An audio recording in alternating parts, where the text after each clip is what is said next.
Hi there, everyone. My name is William Bartley. I'm the artistic director for Hemlock Theatre, and we wanted to invite you into one of our play readings that we've been doing through Mackenzie Horner's Playbook Reading Club. I think I said that right. Yep. This week we're doing Merchant of Venice, which is a play that I've always found to be quite interesting and one of Shakespeare's least performed plays for some very clear social reasons, but all the more reason to perhaps perform a play like this. In any case, we have a lot of great readers here with us and good performers that I've worked with in the past, and I'm excited to get started. Just to be clear, this is a read-through, so I wouldn't expect the pinnacle of acting to be represented here, but I think you'll see and hear some pretty cool stuff tonight. So starting with Mac, why don't you go ahead and read out, yeah, sorry guys. I know what this is, you know what this is. Well, hello everybody. Tonight I will be reading the roles of the Prince of Aragon, Lancelot Gobbo, the Magnificos of Venice, and Antonio's servant. And I will be reading for Salarino, the Duke of Venice, Tubal, Leonardo, and Salerio, only in Act 3, Scene 2. We have limited readers, so some people have doubled up, and then when there's a restriction, we've had to swap actors. So don't be freaked out and confused. It will be confusing, so go ahead and have whatever reaction you want, audience. Ryan, why don't you talk next? Okay, I will be playing the role of Antonio, the titular merchant of Venice, and also Portia's serving man, as well as the one Balthazar line that is not spoken by Portia. Alex. Me? Yeah. I'm Alex. I'm reading for Bassanio, Solanio, and which guy in Act 4 again? Salerio. Act 4, Scene... Act 4, Scene 2. Yeah, see, it's Scene confusing. 1, Scene 1, yeah. All right. Not so confusing at all. For the listeners out there, there's, and I'm sure a lot of people know this, but there's Salarino, Solanio, and Salerio. Salarino and Solanio are two characters that are friends of Antonio. Salerio is a messenger from Venice that is sent by Graziano to the courthouse. I believe, something like that. I can't quite remember, but the names are all very similar. Allie, why don't you go next? I'll be reading for Jessica, Shylock's daughter. Beautiful. And Deanna? I will be reading for Narissa. Jill? Hi everyone, I'm Jillian Robinson. I'll be reading for Portia. Love it. Good slate. Thanks. Edmond? Oh, save the worst for last. No. Wait, am I the last? No, you're not. That was super insulting to Christian.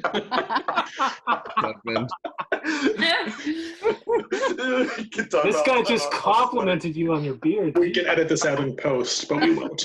No, we won't edit this out in post. Oh god, that was supposed to be me. I thought I was reading to the caboose. Anyway, I'm Edmond Clark. I'm the production manager for Cup of Hemlock Theatre, and I will be playing Graziano and Shylock and the Prince of Morocco. Not for obvious reasons. Of course not. Oh, there already. Christian, why don't you go ahead and break Save that the best for tension. last. Hello, my name is Christian Collins O'Leary / the worst / general manager of Cup of Hemlock Theatre. Smooth. I'll be reading for Lorenzo, Old Gobbo, Jailer, Stefano, and Graziano, but only in Act 4, Scene 1. Also, I've never read The Merchant of Venice before, so this is my first time. Oh. All right, this will be fun. So with all of those introductions done, I guess we're good to get started. So Ryan, as Antonio, whenever you're ready, we can get going. Okay. In sooth, I know not why I am so sad. It wearies me. You say it wearies you. But how? But I caught it, found it, or came by it. What stuff 'tis made of, whereof it is born, I am to learn. And such a want-wit sadness makes of me, that I much ado to know myself. Your mind is tossing on the ocean, there where your argosies with portly sails, like signors and rich burghers on the flood, or as it were, the pageants of the sea, do overpeer the petty traffickers that curtsy to them, do them reverence, as they fly by them with their woven wings. Believe me, sir, Had I such venture forth, the better part of my affections would be with my hopes abroad.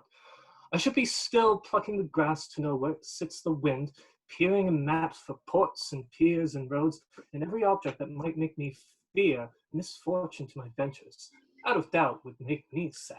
My wind cooling my broth would blow me to an ague when I thought what harm a wind too great might do at sea. I should not see the sandy hourglass run, but I should think of shallows and of flats, and see my wealthy Andrew docked in sand, veiling her high top lower than her ribs to kiss her burial. Oh, should I go to church and see the holy edifice of stone, and not bethink me straight of dangerous rocks, which, touching but my gentle vessel's side, would scatter all her spices on the stream, enrobe the roaring waters with my silks, and, in a word, but even now worth this and now worth nothing, shall I have the thought to think on this, and shall I lack the thought that such a thing be chanced, me sad? But tell not me, and I know Antonio is sad to think upon his merchandise.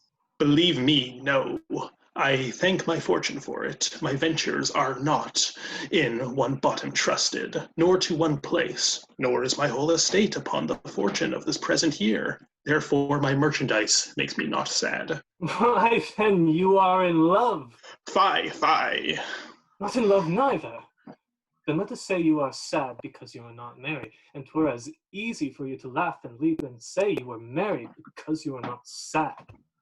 Now by two-headed Janus, nature hath framed strange fellows in her time, some that will evermore peep through their eyes, and laugh like parrots at bagpiper, and other such vinegar aspect, that they'll not show their teeth in the way of smile, though Nestor, sweet, the jest be laughable. Ah, here comes Bassanio, your most noble kinsman. Gratiano and Lorenzo, fare you well. We leave you now with better company. I would have stayed till I had made you marry, if worthier friends had not prevented me. Your worth is very dear in my regard. I take it your own business calls on you, and you embrace the occasion to depart. Good morrow, my good lords. Good signors both, when shall we laugh? Say when. You grow exceeding strange. Must it be so? We'll make our leisures to attend on yours. My lord Bassiano, since you have found Antonio, we pray you will leave you. But at dinner time, I pray you have in mind where we must meet. I will not fail you. You look not well, Signor Antonio. You have much too much respect upon the world. They lose it that do buy it with much care. Believe me, you are marvelously changed. I hold the world but as the world, Gratiano, a stage where every man must play a part. And mine, a sad one. Let me play the fool. With mirth and laughter, let old wrinkles come, and let my liver rather heat with wine than my heart cool with mortifying groans. Why should a man whose blood is warm within sit like his grandsire cut in alabaster, sleep when he wakes, and creep in the jaundice by being peevish? I tell thee what, Antonio, I love thee, and 'tis my love that speaks. There are a sort of men whose visages do cream and mantle like a standing pond, and do willful stillness entertain, with purpose to be dressed in an opinion of wisdom, gravity, profound conceit, as who should I say, I am Sir Oracle, and when I open my lips, let no dog bark. Oh, my Antonio, I do know of these that therefore only are reputed wise for saying nothing, when I am very sure, if they should speak, would almost damn those ears which, hearing them, would call their brothers fools. I'll tell thee more of this another time, but fish not with this melancholy bait, for this fool gudgeon, this opinion. Come, good Lorenzo, fare you well a while. I'll end my exhortation over after dinner. Well, we will leave you then till dinner time. I must be one of these same dumb wise men, for Graziano never lets me speak. Well, keep me company but 2 years more. Thou shalt know the sound of thine own tongue. Fare you well. I'll grow a talker for this gear. Thanks, I faith, for silence is only commendable in a neat's tongue dried and a maid not vendible. Is that anything now? Gratiano speaks an infinite deal of nothing, more than any man in all Venice. His reasons are as 2 grains of wheat hid in 2 bushels of chaff. You shall seek all day ere you find them, and when you have them, they are not worth the search. Well, tell me now what lady is the same, to whom you swore a secret pilgrimage, that you today promised to tell me of. 'Tis not unknown to you, Antonio, how much I have disabled mine estate by something showing a more swelling port than my faint means would grant continuance. Nor do I now make moan to be abridged from such a noble rate, but my chief care is to come fairly off from the great debts wherein my time, something too prodigal, hath left me gauged. To you, Antonio, I owe the most in money and in love, and from your love I have a warranty to unburden all my plots and purposes, and to get clear of all the debts I owe.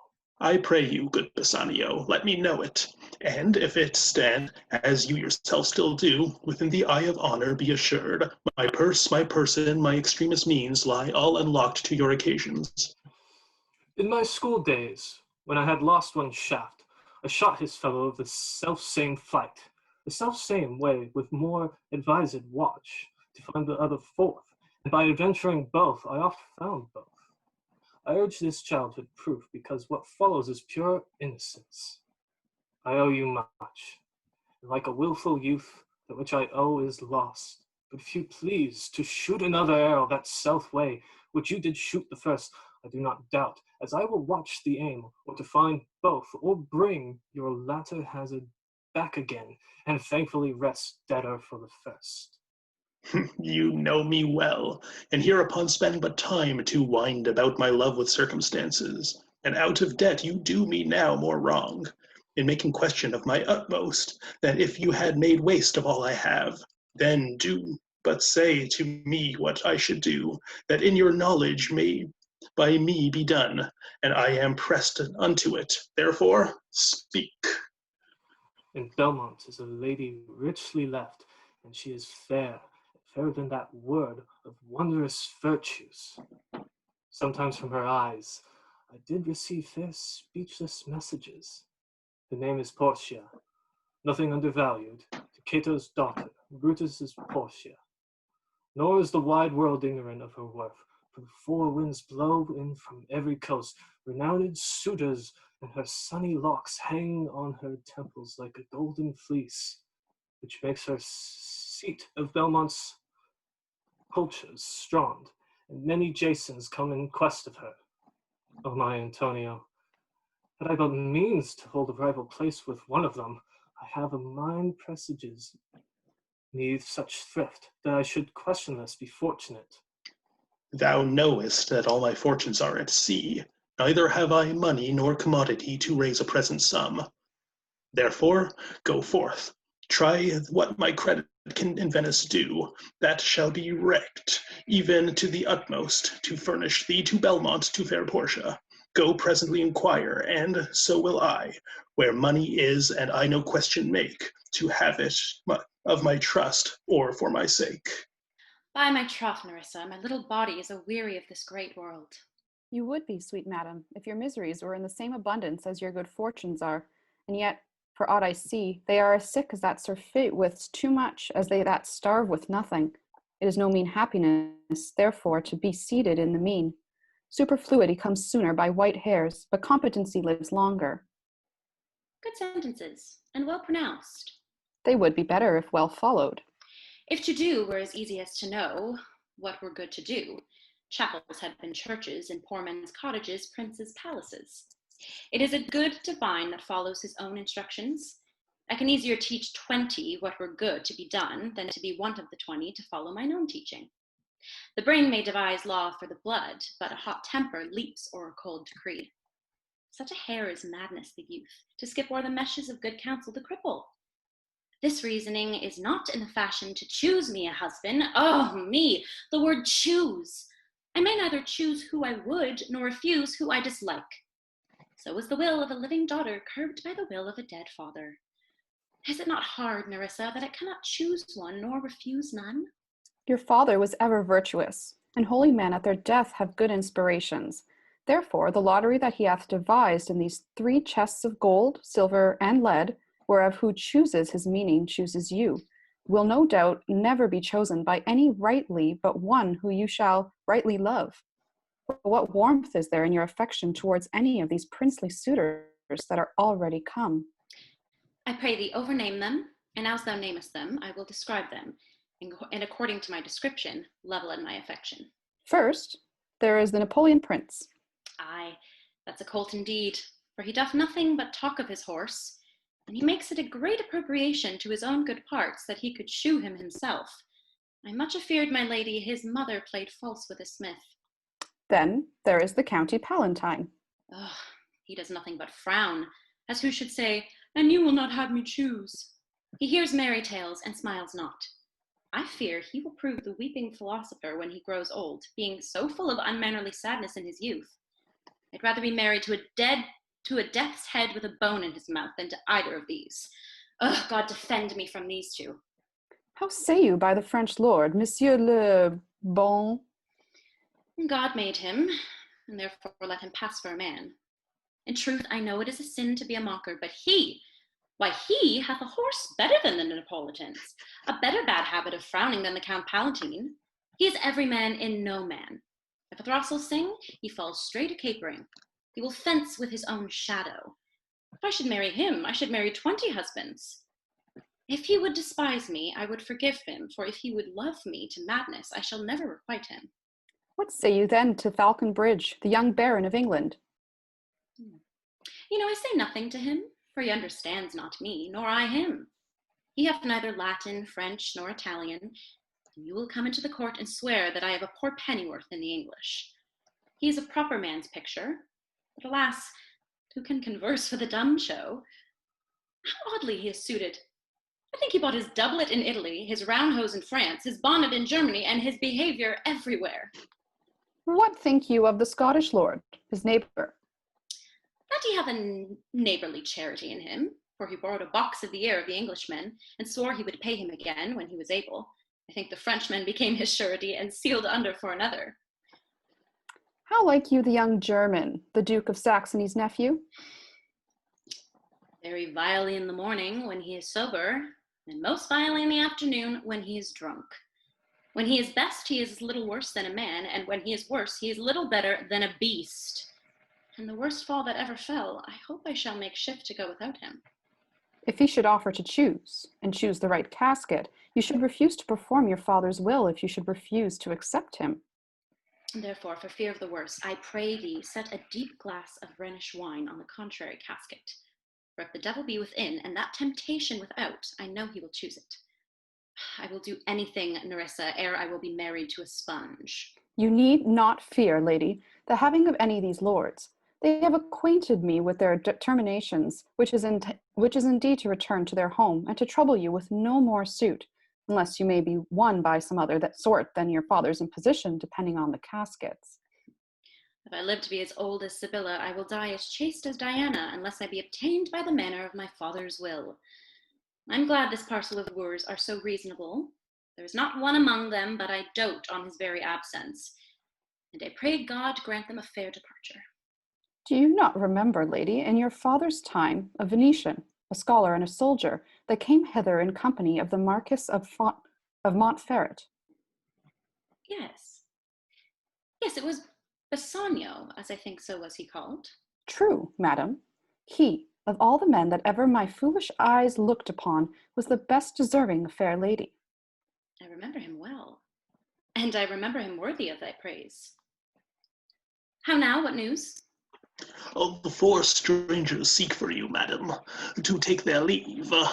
And there's a forerunner come from the 5th, the Prince of Morocco, who brings with the prince his master, will be right here tonight.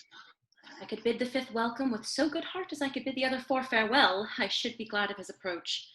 If he have the condition of a saint and the complexion of a devil, I had rather he should shrive me than wive me. Come, Nerissa. Sirrah, go before. Whilst we shut the gate upon one wooer, another knocks at the door. 3,000 ducats. Well. Aye, sir, for 3 months. For 3 months? Well. For the which, as I told you, Antonio shall be bound. Antonio shall become bound. Well. May you stead me? Will you pleasure me? Shall I know your answer? 3,000 ducats for 3 months, and Antonio bound. Your answer to that? Antonio is a good man. Have you heard any imputation to the contrary? No. My meaning in saying he is a good man is to have you understand me that he is sufficient. Yet his means are in supposition. He hath an argosy bound to Tripolis, another to the Indies, I understand, moreover. Upon the Rialto he hath a third at Mexico, a fourth for England, and other ventures he hath squandered abroad. But ships are but boards, sailors but men. There be land rats and water thieves, and land thieves, I mean pirates. And then there is the peril of waters, winds, rocks. The man is notwithstanding sufficient. 3,000 ducats. I think I may take his bond. Be assured you may. I will be assured I may. And that I may be assured I will bethink me. May I speak with Antonio? If it please you, to dine with us. Yes, to smell, talk, to eat of the habitation which your prophet the Nazarite conjured the devil unto. I will buy with you, sell with you, talk with you, walk with you, and so following, but I will not eat with you, drink with you, nor pray with you. What news on the Rialto? Who is he comes here? This is Signor Antonio. How like a fawning publican he looks. I hate him for he's a Christian. But more for that in low simplicity he lends out money gratis and brings down the rate of ussurance here with us in Venice. If I can catch him once upon the hip, I will feed fat the ancient grudge I bear him. He hates our sacred nation, and in me rails, even there where merchants most do congregate, on me, my bargains, and my well-worn thrift, which he calls interest. Cursed be my tribe if I forgive him. Shylock, do you hear? I am debating of my present store, and by the near guess of my memory, I cannot instantly raise up the gross of full 3,000 ducats. What of that? Tubal, a wealthy Hebrew of my tribe, will furnish me, but soft. How many months do you desire? Rest you fair, good signor. Your worship was the last man in our mouths. Shylock, albeit I neither lend nor borrow, by taking nor giving of excess, yet to supply the ripe wants of my friend, I'll break a custom. Is he yet possessed? How much you would? 3,000 ducats. And for 3 months? I had forgot. 3 months. You told me so. Well, then, your bond. And let me see, but hear you. Methought you said you neither lend nor borrow upon advantage. I do never use it. When Jacob grazed his uncle Laban's sheep, this Jacob from our holy Abram was, as his wise mother wrought in his behalf. The third possessor, he was the third. And what of him? Did he take interest? No, not take interest, not as you would say, directly interest. Mark what Jacob did when Laban and himself were compromised, that all the Inglings which were streaked in pied should fall as Jacob's hire, the ewes being rank in end of autumn turned to the rams. And when the work of generation was between these woolly breeders in the act, the skillful shepherd peeled me certain ones, and in the doing of the deed of kind, he stuck them up before the fulsome ewes, who then conceiving did in evening time full party-colored lambs, and those were Jacob's. This was a way to thrive, and he was blessed. And thrift is blessing if men steal it not. This was a venture, sir, that Jacob served for, a thing not in his power to bring to pass, but swayed and fashioned by the hand of heaven. Was this inserted to make interest good, or is your gold and silver ewes and rams? I cannot tell. I make it breed as fast. But note me, signor. Mark you this, Bassanio. The devil can cite scripture for his purpose. An evil soul producing holy witness is like a villain with a smiling cheek, a goodly apple rotten at the heart. Oh, what a goodly outside falsehood hath. 3,000 ducats. 'Tis a good round sum. 3 months from 12. Then let me see the rate. Well, Shylock, shall we be beholding to you? Signor Antonio, many a time and oft in the Rialto you have rated me about my monies and my usances. Still I have borne it with a patient shrug. Sufferance is the badge of all our tribe. You call me misbeliever, cutthroat dog, and set upon my Jewish gabardine, and all for use of that which is mine own. Well, it now appears you need my help. Go to then. You come to me and you say, Shylock, we would have monies. You say, you that did void your room upon my beard, and foot me as your spurn a stranger cur over your threshold. Monies is your suit. What should I say to you? Should I not say, at the dog money? Is it possible a cur can lend 3,000 ducats? Or shall I bend low and in a bondman's key, with bated breath and whispering humbleness, say this? Here, sir, you spat on me on Wednesday last. You spurred me such a day. Another time you called me a dog. And for these courtesies, I'll lend you thus much monies.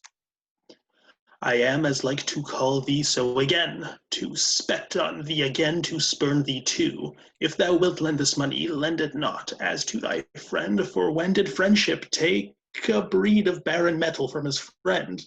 But lend it rather to thine enemy, who, if he breaks, thou mayest be better face, exact the penalty. Why, look you how you storm! I would be friends with you and have your love. Forget the shame that you have stained me with. Supply your present wants, and take no doit of usance for my muttons. You'll not hear me. This is kind I offer. This were kindness. This kindness will I show. Go with me to a notary. Seal me there your single bond. And in a merry sport, if you repay me not on such a day, in such a place, such sum or sums are as expressed in the condition, let the forfeit be nominated for an equal pound of your fair flesh, to be cut off and taken. And what part of your body pleaseth me? Content in faith. I'll seal to such a bond, and say there is much kindness in the Jew. You shall not seal to such a bond for me. I'll rather dwell in my necessity. Why, fear not, man, I will not forfeit it. Within these 2 months, that's a month before this bond expires, I do expect return of thrice 3 times the value of this bond. Father Abram, what these Christians are, whose own hard dealings teaches them suspect the thoughts of others. Pray you tell me this. If he should break his day, what should I gain by this exaction of the forfeiture? A pound of man's flesh taken from a man is not so estimable, profitable neither, as flesh of muttons, beefs, or goats. I say to buy his favor, I extend this friendship. If he will take it, so. If not, adieu. And for my love, I pray you wrong me not. Yes, Shylock, I will seal unto this bond. Then meet me with forthwind at the notary's. Give him direction for this merry bond, and I will go and purse the ducats straight. See to my house left in the fearful guard of an unthrifty knave, and presently I'll be with you. Hie thee, gentle Jew. The Hebrew will turn Christian, he grows kind. I like not fair terms in a villain's mind. Come on. In this there can be no dismay. My ships come home a month before the day. Mislike me not for my complexion, the shadowed livery of the burnished sun, to whom I am a neighbor and near bred. Bring me the fairest creature northward born, where Phoebus' fire scarce thaws the icicles, and let us make incision for your love, to prove whose blood is the reddest, his or mine. I tell thee, lady, this aspect of mine hath feared the valiant. By my love, I swear, the best regarded virgins of our clime have loved it too. I would not change this who, except to steal your thoughts, my gentle queen. In terms of choice, I am not solely laid by nice direction of a maiden's eyes. Besides, the lottery of my destiny bars me the right of voluntary choosing. But if my father had not scanted me and hedged me by his wit to yield myself his wife who wins me by that means I told you, Yourself, renowned prince, then stood as fair as any comer I have looked on yet for my affection. Even for that I thank you. Therefore I pray you lead me to the caskets to try my fortune. By the scimitar that slew the Sophie and a Persian prince that won 3 fields of Sult and Sulme, I would o'erstare the sternest eyes that look, outbrave the heart most daring on the earth, pluck the young sucking cubs from the she-bear, yea, mock the lion when he roars for prey, to win thee, lady. But alas the while, if Hercules and Lycus play at dice, which is the better man, the greater throw, may turn by fortune from the weaker hand, so is Alcides beaten by his page. And so may I, blind fortune leading me, miss that which one unworthier may attain, and die with grieving. You must take your chance, and either not attempt to choose at all, or swear before you choose, if you choose wrong, never to speak to a lady afterward in way of marriage. Therefore be advised. No, will not. Come, bring me unto my chance. First, forward to the temple. After dinner, your hazard shall be made. Good fortune, then, to make me blessed, O cursed men among men. Certainly my conscience will serve me to run from this Jew my master. The fiend is at mine elbow and tempts me, saying to me, good Lancelot Gobbo, good Lancelot, or good Gobbo, or good Lancelot Gobbo, use your legs, take the start, run away.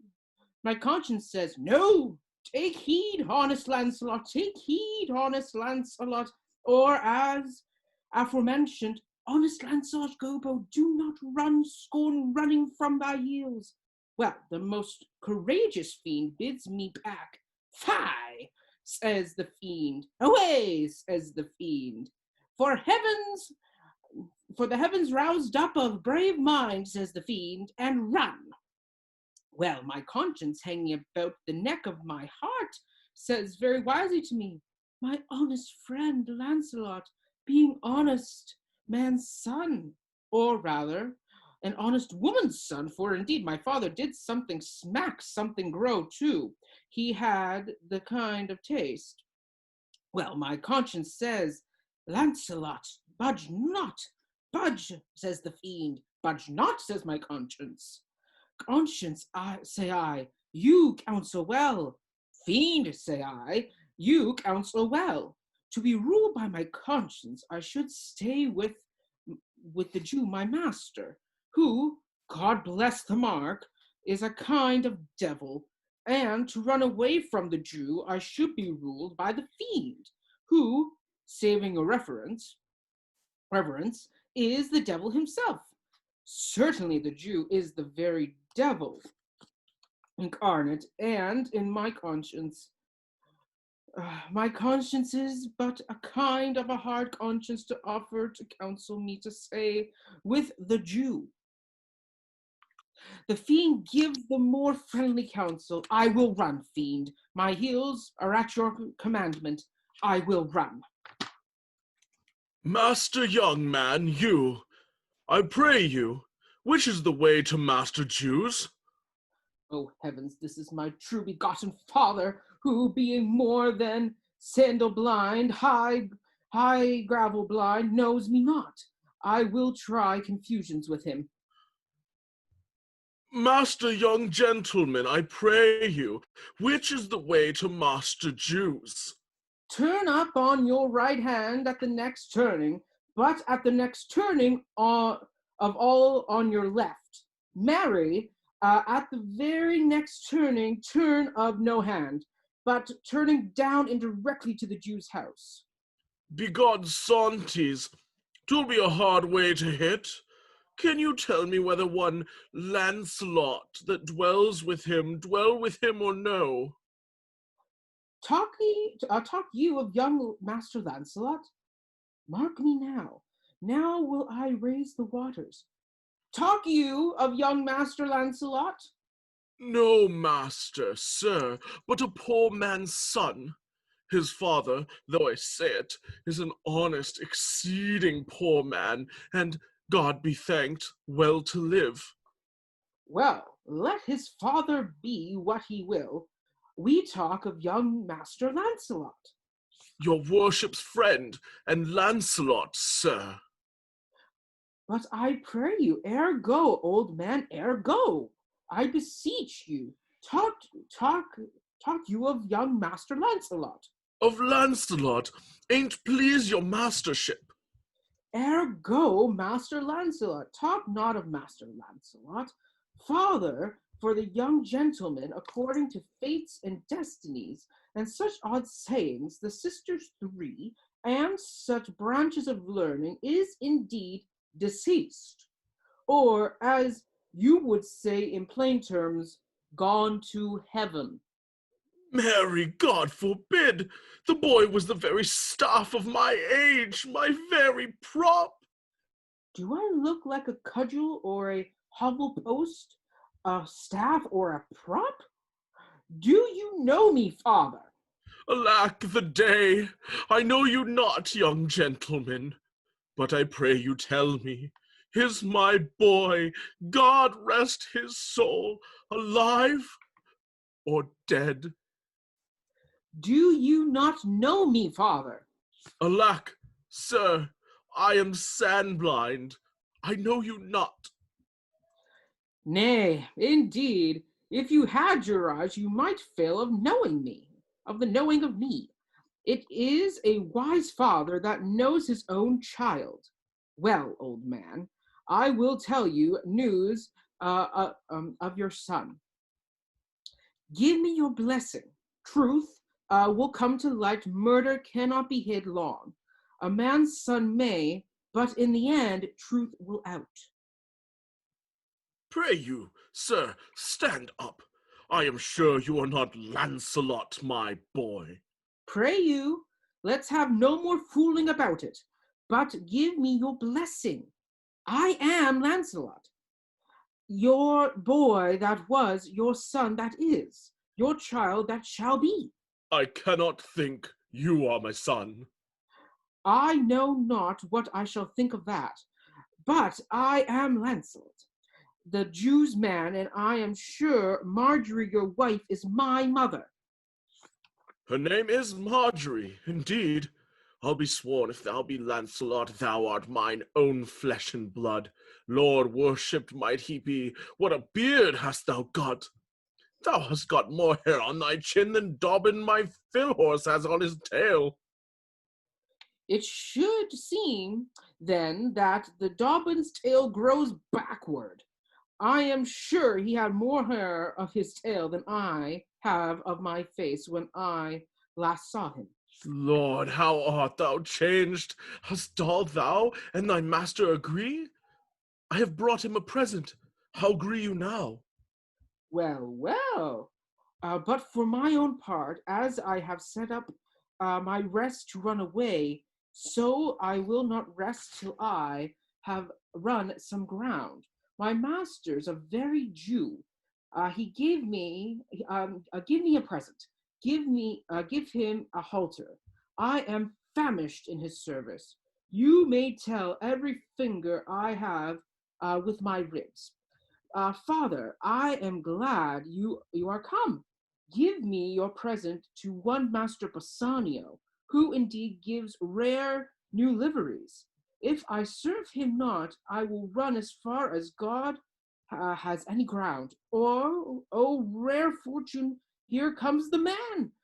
To him, father, for I am a Jew if I serve the Jew any longer. You may do so, but let it be so hasted that supper be ready at the farthest by 5 of the clock. See these letters delivered, put the liveries to making, and desire Gratiano to come anon to my lodging. To him, father. God bless your worship.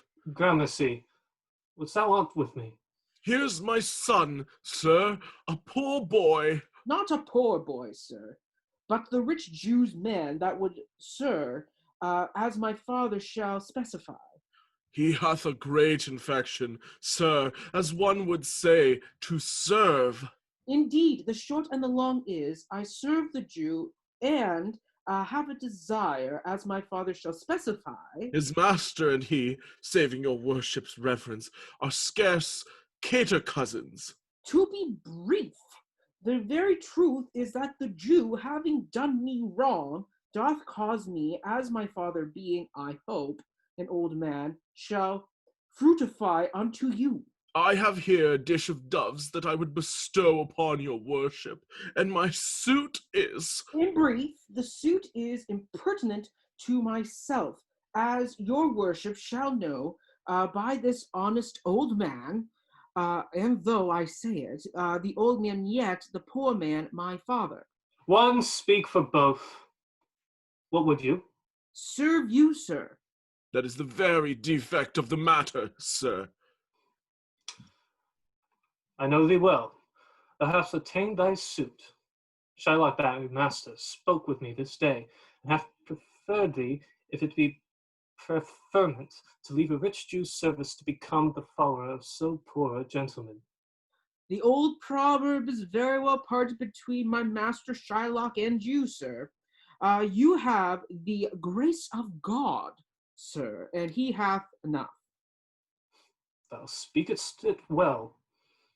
Go, father, with thy son. Take leave of thy old master, and inquire my lodging out. Give him a livery more guarded than his fellows. See it done. Father, in.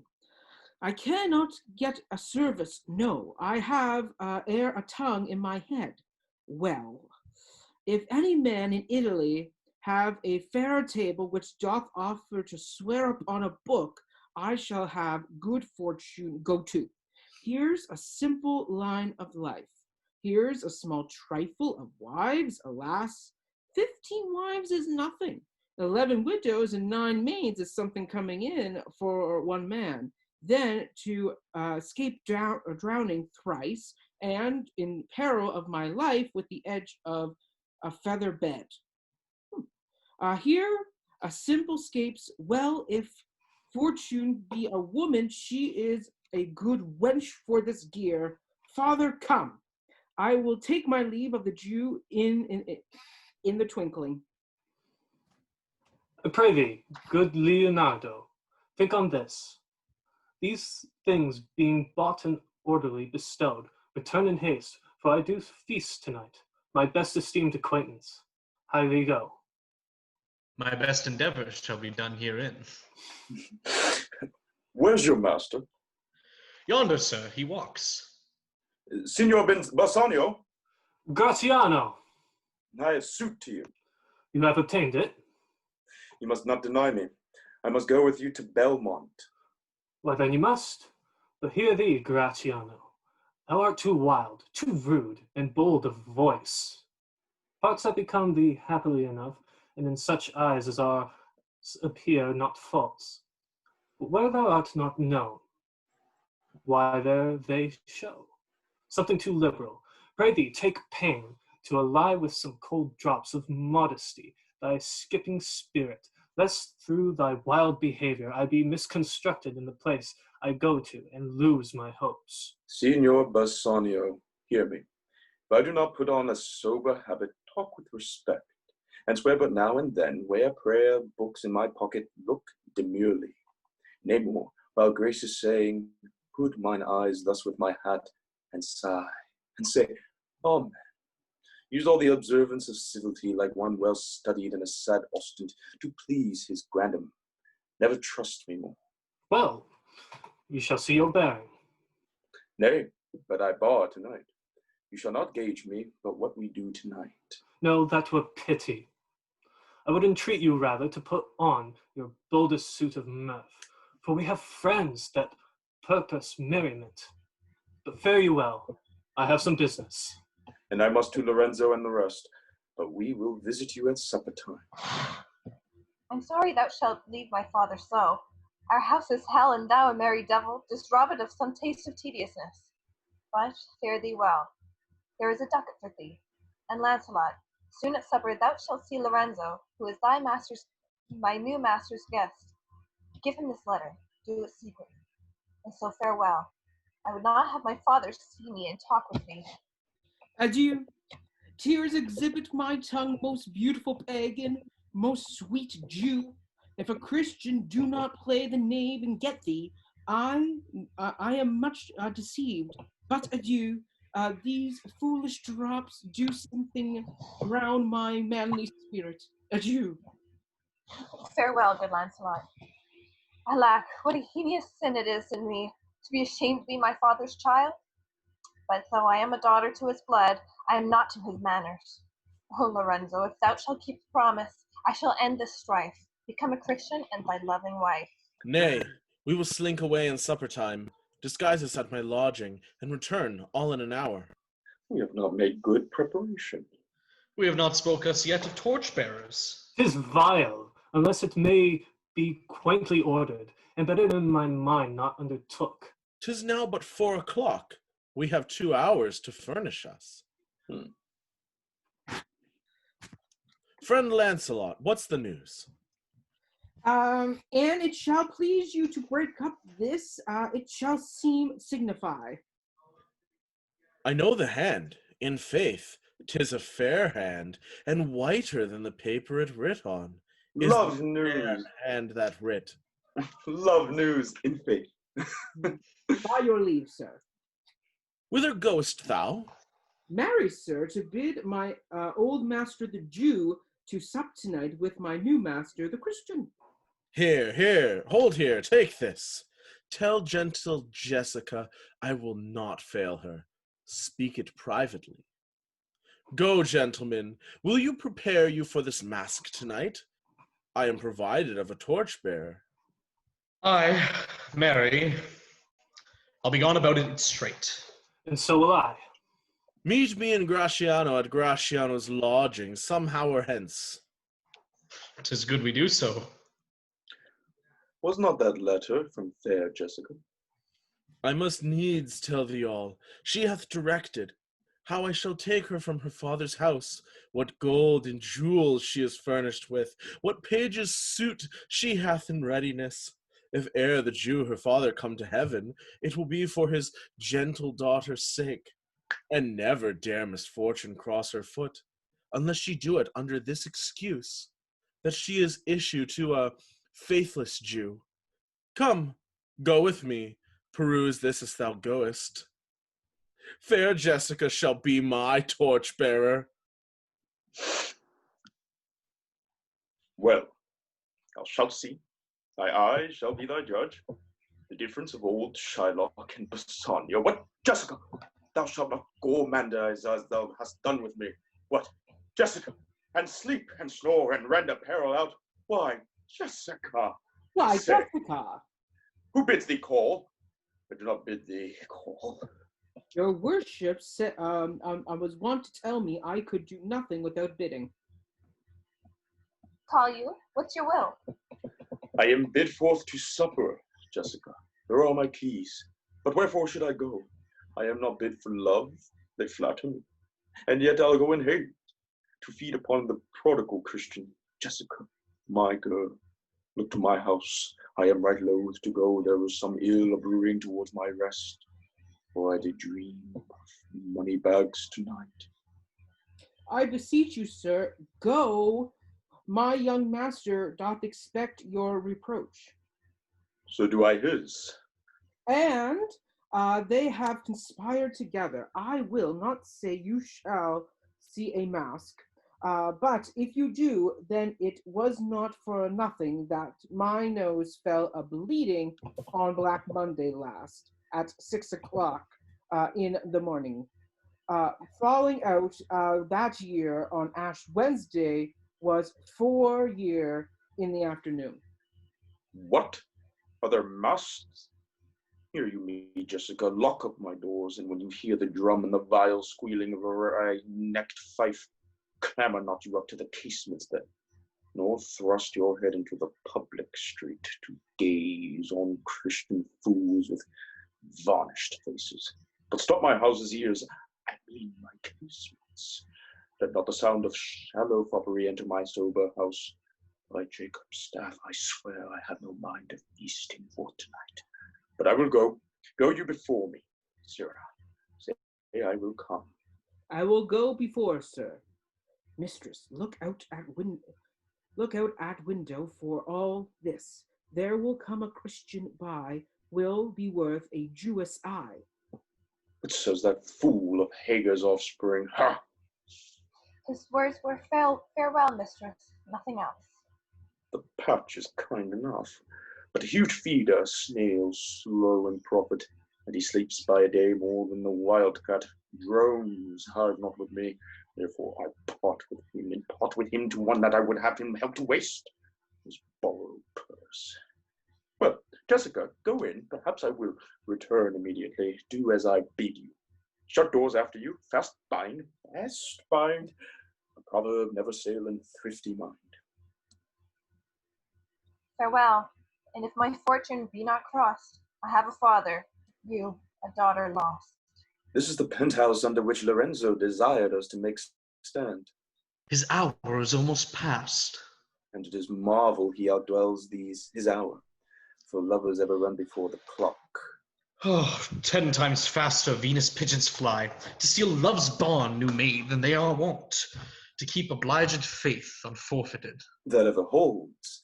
Who riseth from a feast with that keen appetite that he sits down? Where is the horse that doth them tread again his tedious measures, with the unbaited fire that he did pace them first? All things that are with more spirit chased than enjoyed. How like a younger or a prodigal, the scoffed bark puts from her native bay, hugged and embraced by the trumpet wind. How like the prodigal doth she return, with overweathered ribs and ragged sails, lean, rent, and beggared by the trumpet wind. Here comes Lorenzo. More of this hereafter. Sweet friends, your patience for my long abode. Not I, but my affairs have made you wait. When you shall please to play the thieves for wives, I'll watch as long for you then. Approach, here dwells my father Jew. Ho! Who's within? Who are you? Tell me for more certainty. I'll swear I do know your tongue. Lorenzo, and thy love. Lorenzo, certain, and my love indeed. For who I love so much, and now who knows but you, Lorenzo, whether I am yours. Heaven and thy thoughts are witness that thou art. Here, catch this casket. It's worth the pains. I'm glad 'tis night you not look on me, for I am much ashamed of my exchange.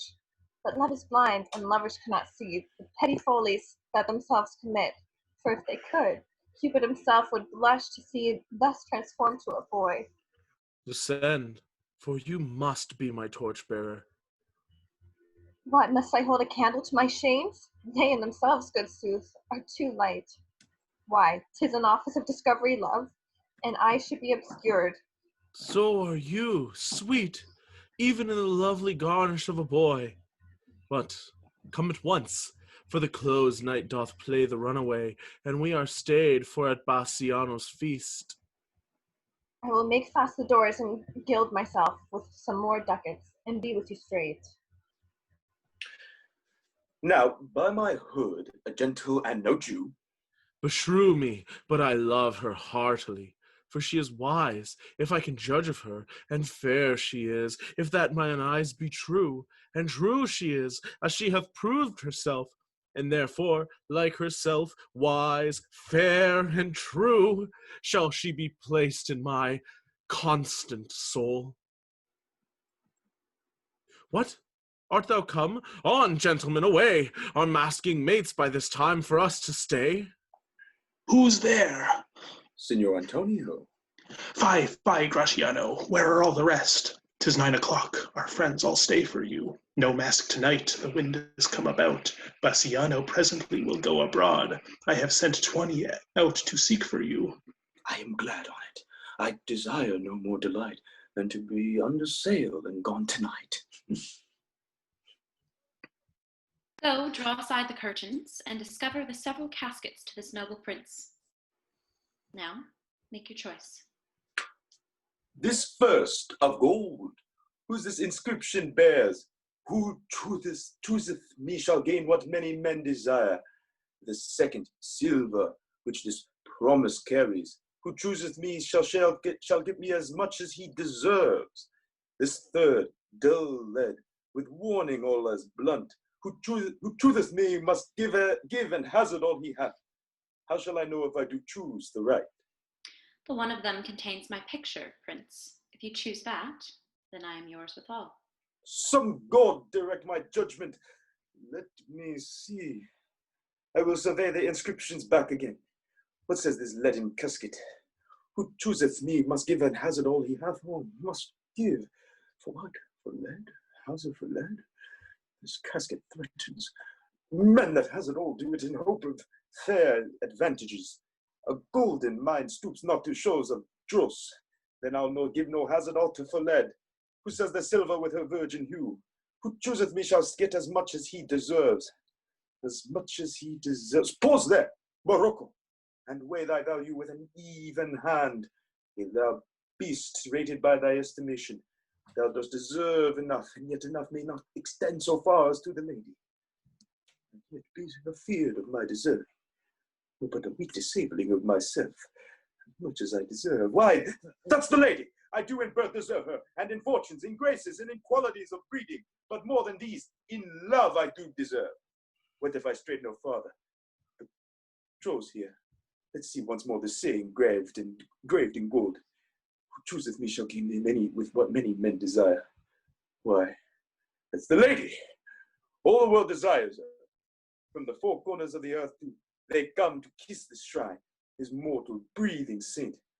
The Hyrcanian deserts and the vasty wilds of wide Arabia, as through fairs now for princes to come view fair Portia, the watery kingdom whose ambitious head spets in the face of heaven, and is no bar to stop the foreign spirits, but they come as over a brook to see fair Portia.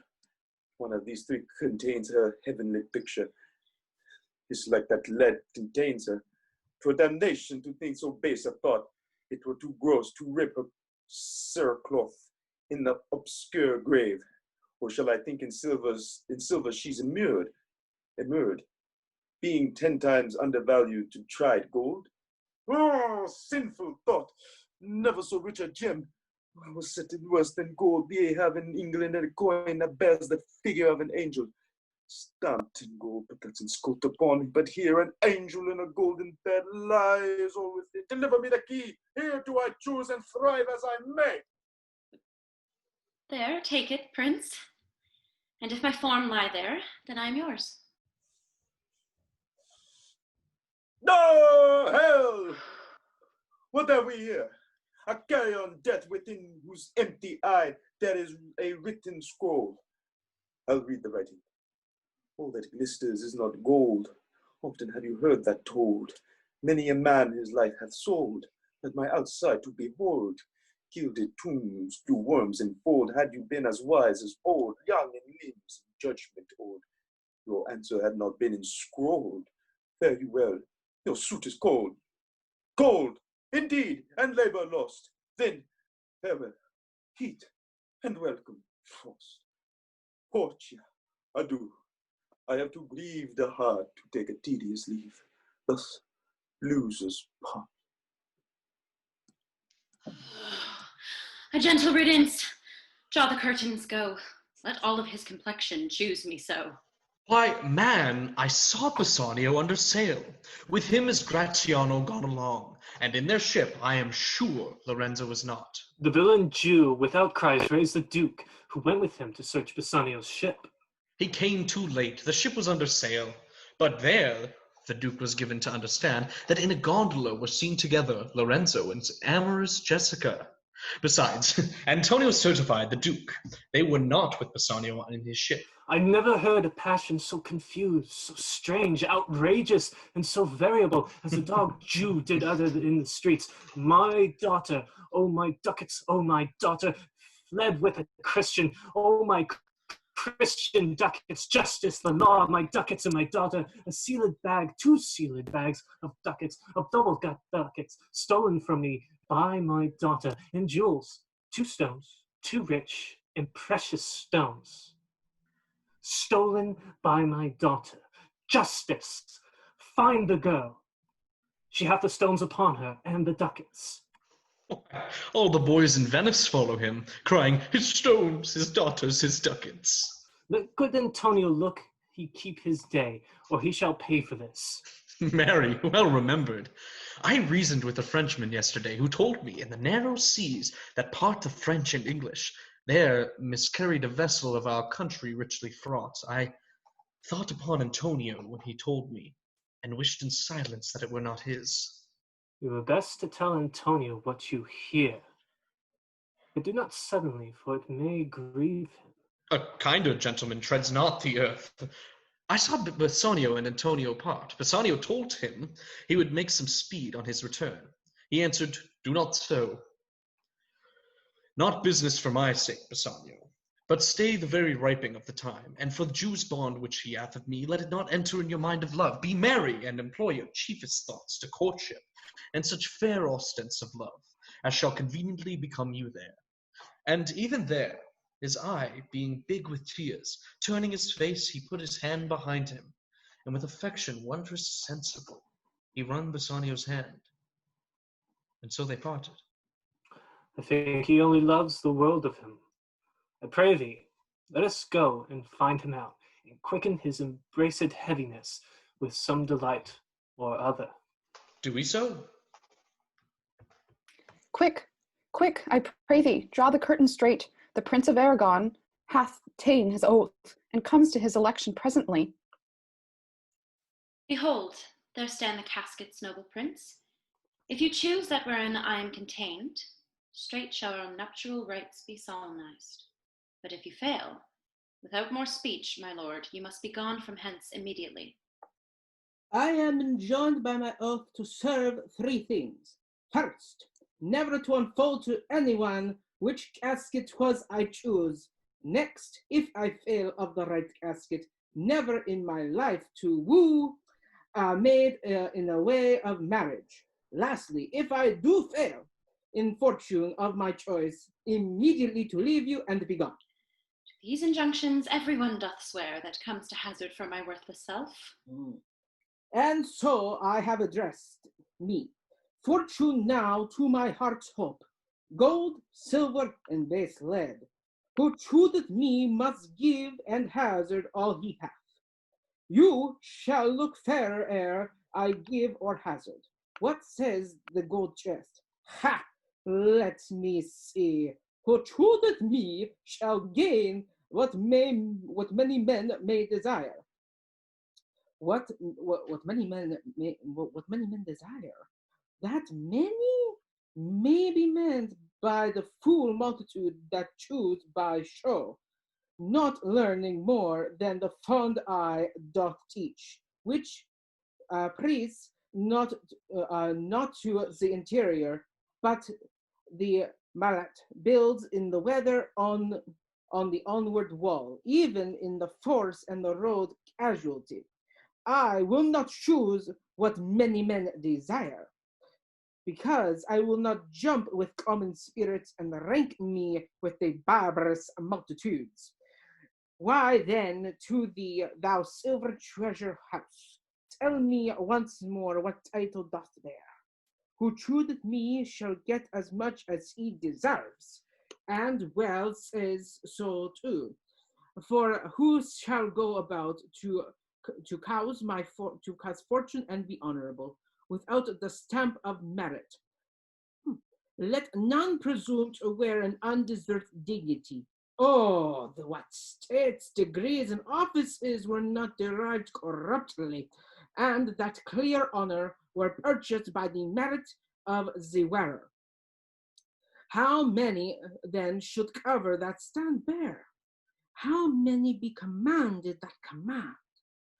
How much low peasantry would then be gleaned from the true seat of honor?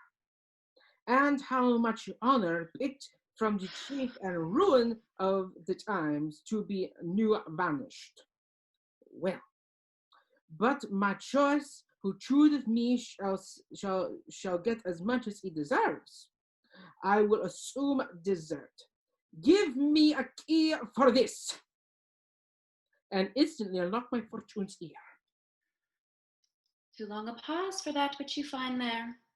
What's here? A portrait of a blinking idiot. Present me a schedule, I will read it. How much unlike art thou to Portia? How much unlike my hopes and deservings? Who chooseth me shall have as much as he deserves. Did I deserve no more than a fool's head? Is this my prize, or my deserts not better? To offend and judge are distinct offices and of opposite natures. What is here?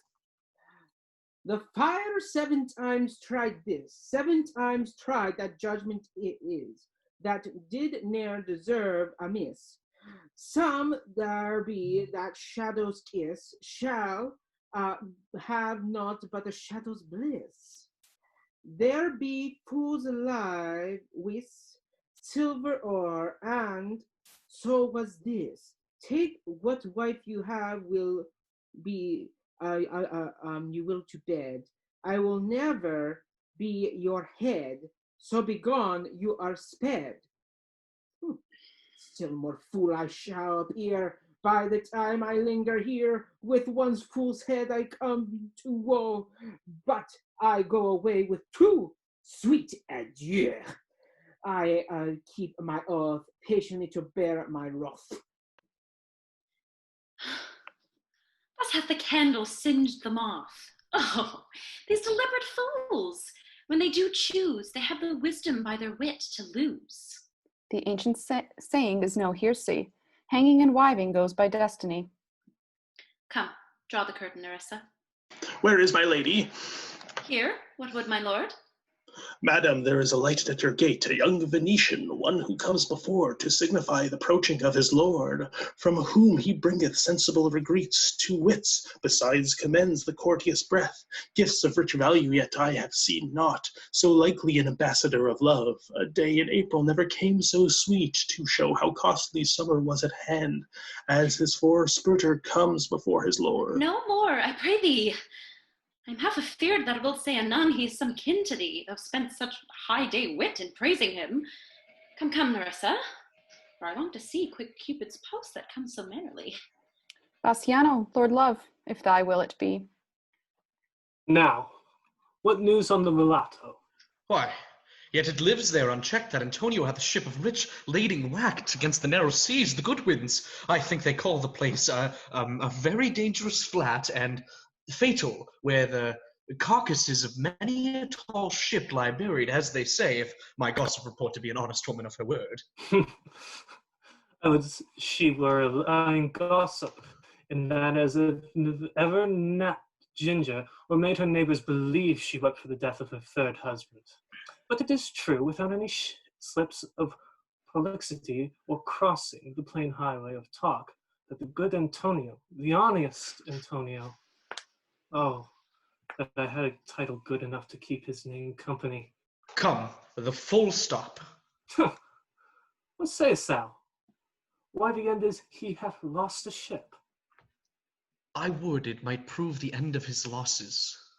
Let me say amen betimes, lest the devil cross my prayer, for here he comes in the likeness of a Jew. How now, Shylock? What news among the merchants? You knew, none so well as you, of my daughter's flight. That's certain. I, for my part, knew the tailor that made the wings she flew withal. And Shylock, for his own part, knew the bird was fledged. And then it is the complexion of them, and all to leave the dam. She is damned for it. That's certain, if the devil may be her judge. My own flesh and blood to rebel. Out upon it, old carrion. Rebels it at these years. I say my daughter is my flesh and my blood. There is more difference between thy flesh and hers than between jet and ivory. More between your blood than there is between red wine and Rhenish. But tell us, do you hear whether Antonio have had any loss at sea or no? There, I have another bad match. A bankrupt prodigal who dare scarce show his head on the Rialto. A beggar that was used to come so smug upon the mart. Let him look to his bond. He was wont to call me usurer. Let him look to his bond. He was wont to lend money for a Christian's Christian courtesy. Let him look to his bond. Why, I am sure if he forfeit, thou wilt not take his flesh. What's that good for? To bait fish with whole. If it will feed nothing else, it will feed my revenge. He hath disgraced me, and hindered me 500,000, laughed at my loss, mocked at my gate, scorned my nation, fought at my bargains, cooled my friends, heated mine enemies. And what's his reason? I am a Jew. Well, hath not a Jew eyes? Well, hath not a Jew hands, organs, dimensions, senses, affections, passions? Fed with the same food, hurt with the same weapons, subject to the same diseases, healed by the same means, warmed and cooled by the same winter and summer, as a Christian is. If you prick us, do we not bleed? If you tickle us, do we not laugh? If you poison us, do we not die? And if you wrong us, shall we not revenge? If we are like you in the rest, we will resemble you in that. If a Jew wrong a Christian, what is his humility? Revenge. If a Christian wrong a Jew, what should his sufferance be by Christian example? Why revenge? The villainy you teach me I will execute, and it shall go hard, but I will better the instruction. Gentlemen, my master Antonio is out to retire and desires to We have been up and down to seek him. Here comes another of the tribe. A third cannot be matched unless the devil himself turn Jew. How now, Tubal? What news from Genoa? Hast thou found my daughter? I often come here. I did hear of her, but cannot find her. Why, there. A diamond cost me 2,000 ducats in Frankfurt. The curse never fell upon our nation till now. I never felt it till now. 2,000 ducats in that, and the precious jewels. I would my daughter were dead at my feet, and the jewels in her ear. Would she were hearsed at my foot, and the ducats in her coffin. No news of them. Why so? And I know not what's spent in the search. Why thou loss upon loss? The thief gone with so much and so much to find the thief, and no satisfaction, no revenge, no ill luck stirring but what lights on my shoulders, no sighs but of my breathing, no tears but of my shedding. Yes, other men have ill luck too. Antonio, as I heard, in Genoa. What? Ill luck. Ill luck. Hath an argosy cast away from coming from Tripolis? I thank God. I thank God. Is it true? Is it true? I spoke with some of the sailors that escaped the rack. I thank thee, good Tubal. Good news. Good news. In Genoa. Your daughter spent in Genoa, as I heard, one night 80 ducats. Thou stickest the dagger in me. I shall never see my gold again. 80 ducats at a sitting. 80 ducats. There came divers of Antonio's creditors in my company to Venice that swear he cannot choose but break. I am very glad of it. I'll plague him, I'll torture him, and I am glad of it. One of them showed me a ring that he had of your daughter for a monkey. Out upon her! Thou torturest me, Tubal. It was my turquoise. I had it of Leah when I was a bachelor. I would not have given it for a wilderness of monkeys. But Antonio was certainly undone. Nay, that's true. That's very true. Go, Tubal, fee me an officer. Bespeak him a fortnight before. I will have the heart of him if he forfeit. For were he out of Venice, I can make what merchandise I will. Go, Tubal, and meet me at our synagogue. Go, good Tubal, at our synagogue, Tubal.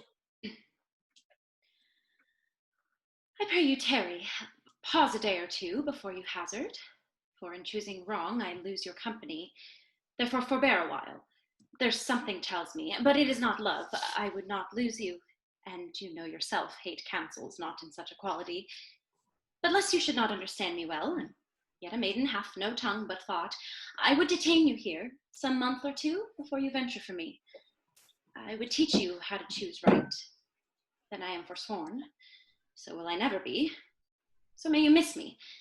But if you do, you'll make me wish a sin that I had been forsworn. Ugh! Beshrew your eyes that have o'erlooked me and divided me.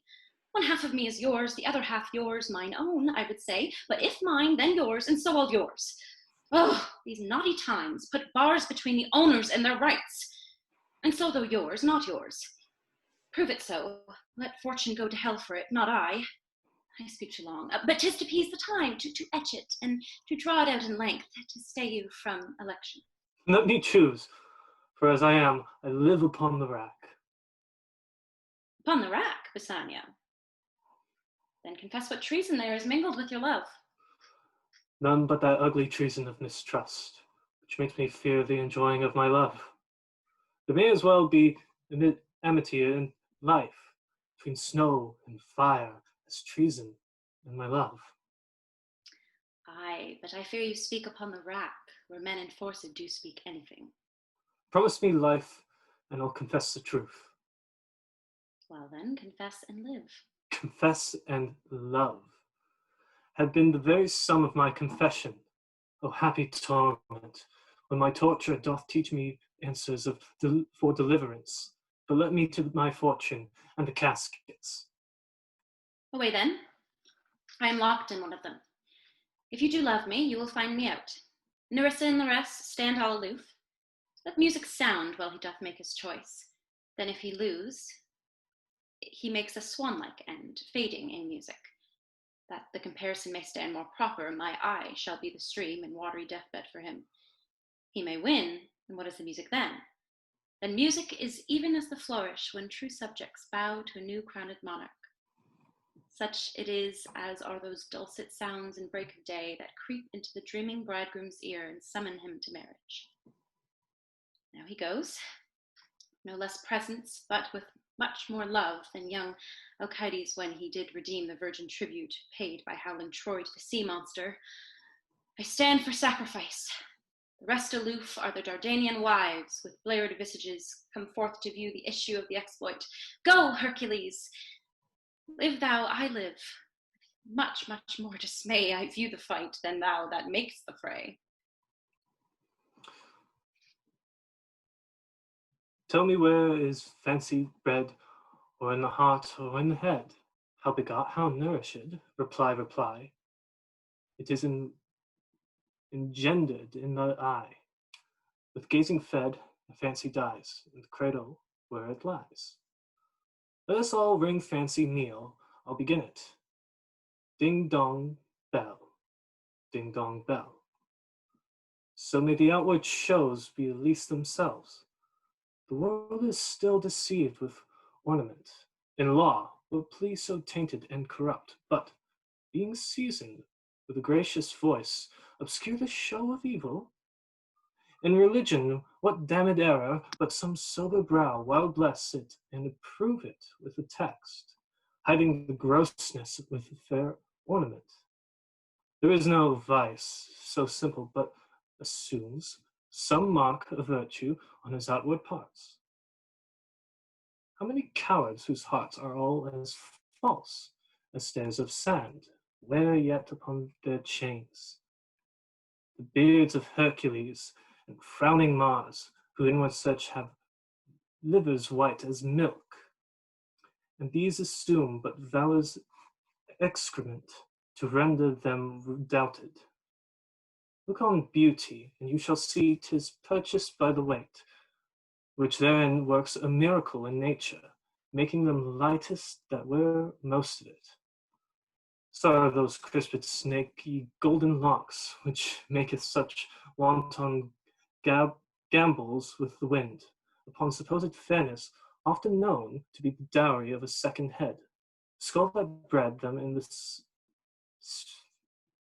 The sepulchre. This ornament is but the Gilead's shore, to a most dangerous sea, the beauteous scarf, laying an Indian beauty in a word, seeming truth which cunning times put on and tramp the wisest. Therefore, and now gaudy gold, hard food for Midas, I will none thee, nor none of thee, thou pale and common drudge, between man and man, but thou meager lead, which rather threatens than dost promise aught. Thy paleness moves me more than eloquence, and here choose I. Joy be the consequence. All the other passions fleet to air, as doubtful thoughts and rash embrace despair, and shuddering fear and green-eyed jealousy. Oh, love, be moderate. Allay thy ecstasy, and measure, rein thy joy. Scant this access. I feel too much thy blessing, and make it less, for fear I surfeit. What find I here? Fair Portia's counterfeit. What demigod hath come so near creation? Move these eyes. Or whether riding on the balls of mine seem they in motion? Here are severed lips parted with sugar breath, so sweet a bar should sunder such sweet friends.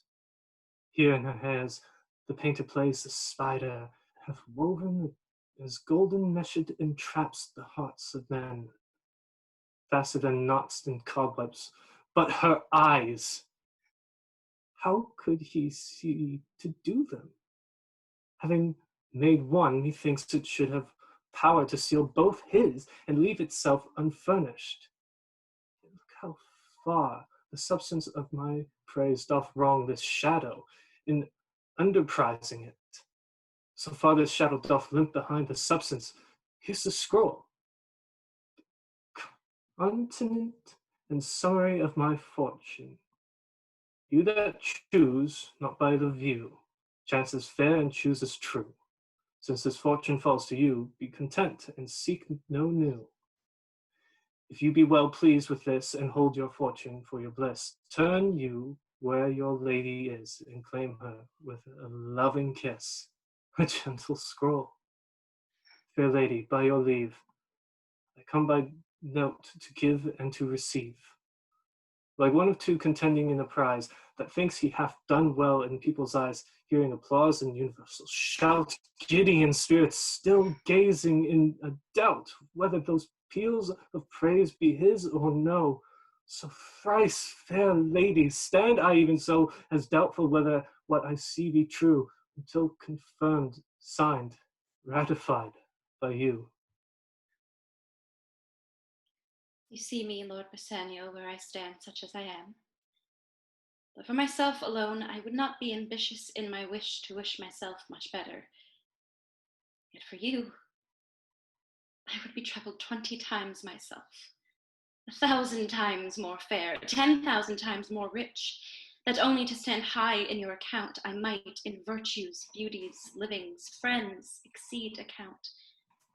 But the full sum of me is sum of something, which, determined gross, is an unlessoned girl, unschooled, unpracticed.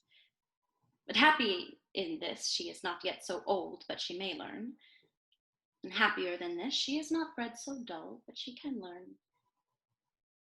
Happiest of all is that her gentle spirit commits itself to yours to be directed, as from her lord, her governor, her king. Myself and what is mine to you and yours is now converted.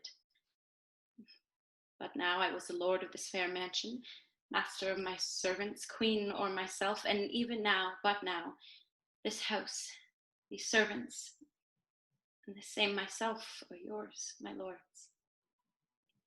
I give them with this ring, which when you part from, lose, or give away, let it presage the ruin of your love, and be my vantage to exclaim on you.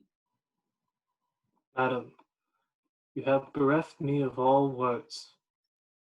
Only my blood speaks to you in my veins, and there is such confusion in my powers as after some oration fairly spoke, by a beloved prince there doth appear, among the buzzing, pleased multitude, wherever something being blent together turns to a wild of nothing, save of joy, expressed and not expressed.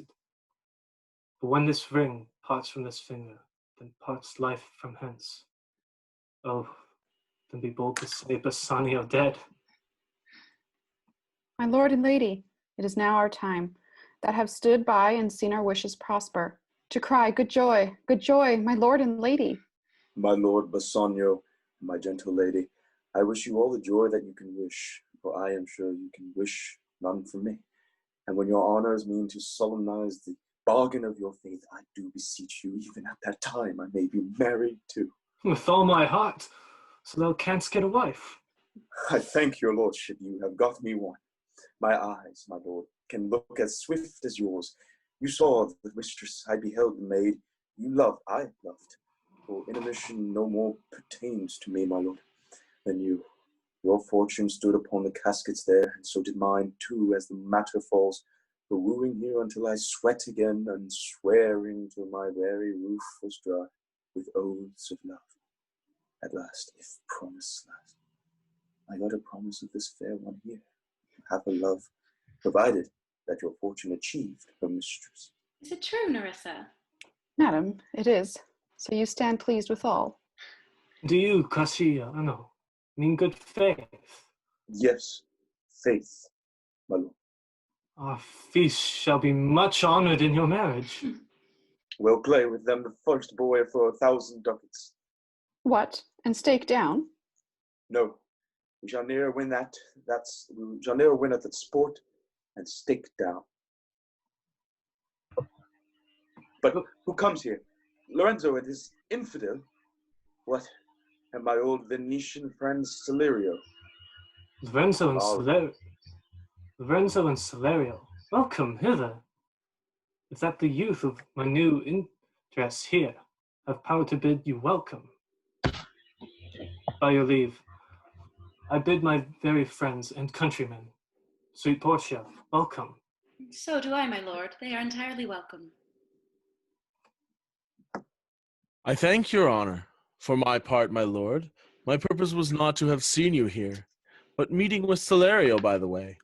He didn't treat me past all saying nay to come along with him. I did, my lord, and I have reason for it. Signor Antonio commends him to you. Here I hope his letter. I pray you tell me how my good friend doth. Not sick, my lord, unless it be in mind, nor well, unless in mind.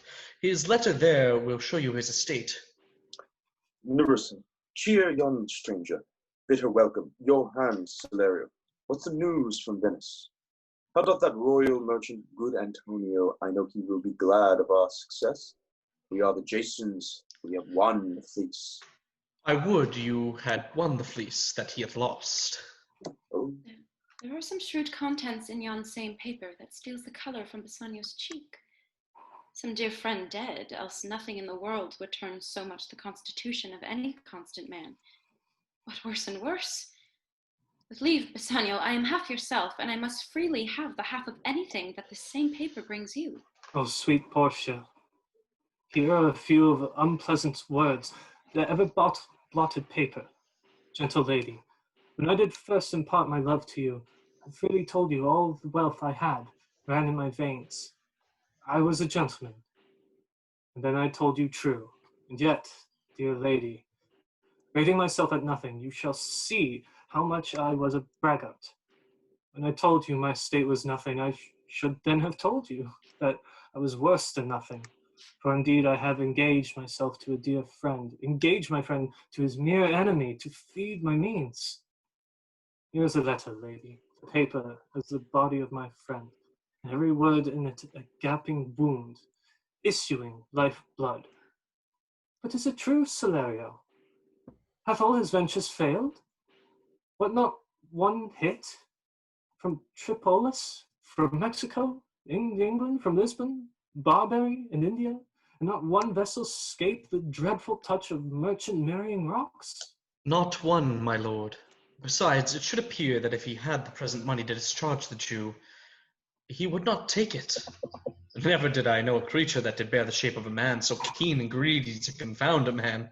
He plies the Duke at morning and at night, and doth impeach the freedom of the state, if they deny him justice. 20 merchants, the Duke himself, and the Magnificos, of greatest port, have all persuaded with him, but none can drive him from this envious plea of forfeiture, of justice, and his bond. When I was with him, I have heard him swear to Tubal and Chos, his countrymen, that he would rather have Antonio's flesh than 20 times the value of the sums that he did owe him. And I know, my lord, if law, authority, and power deny not, it will go hard for poor Antonio. Is it your dear friend that is thus in trouble? The dearest friend to me, the kindest man, the best conditioned and unwearied spirit in doing courtesies, and one in whom the ancient Roman honor more appears than any that draws breath in Italy. What sum owes he the Jew? For me, 3,000 ducats.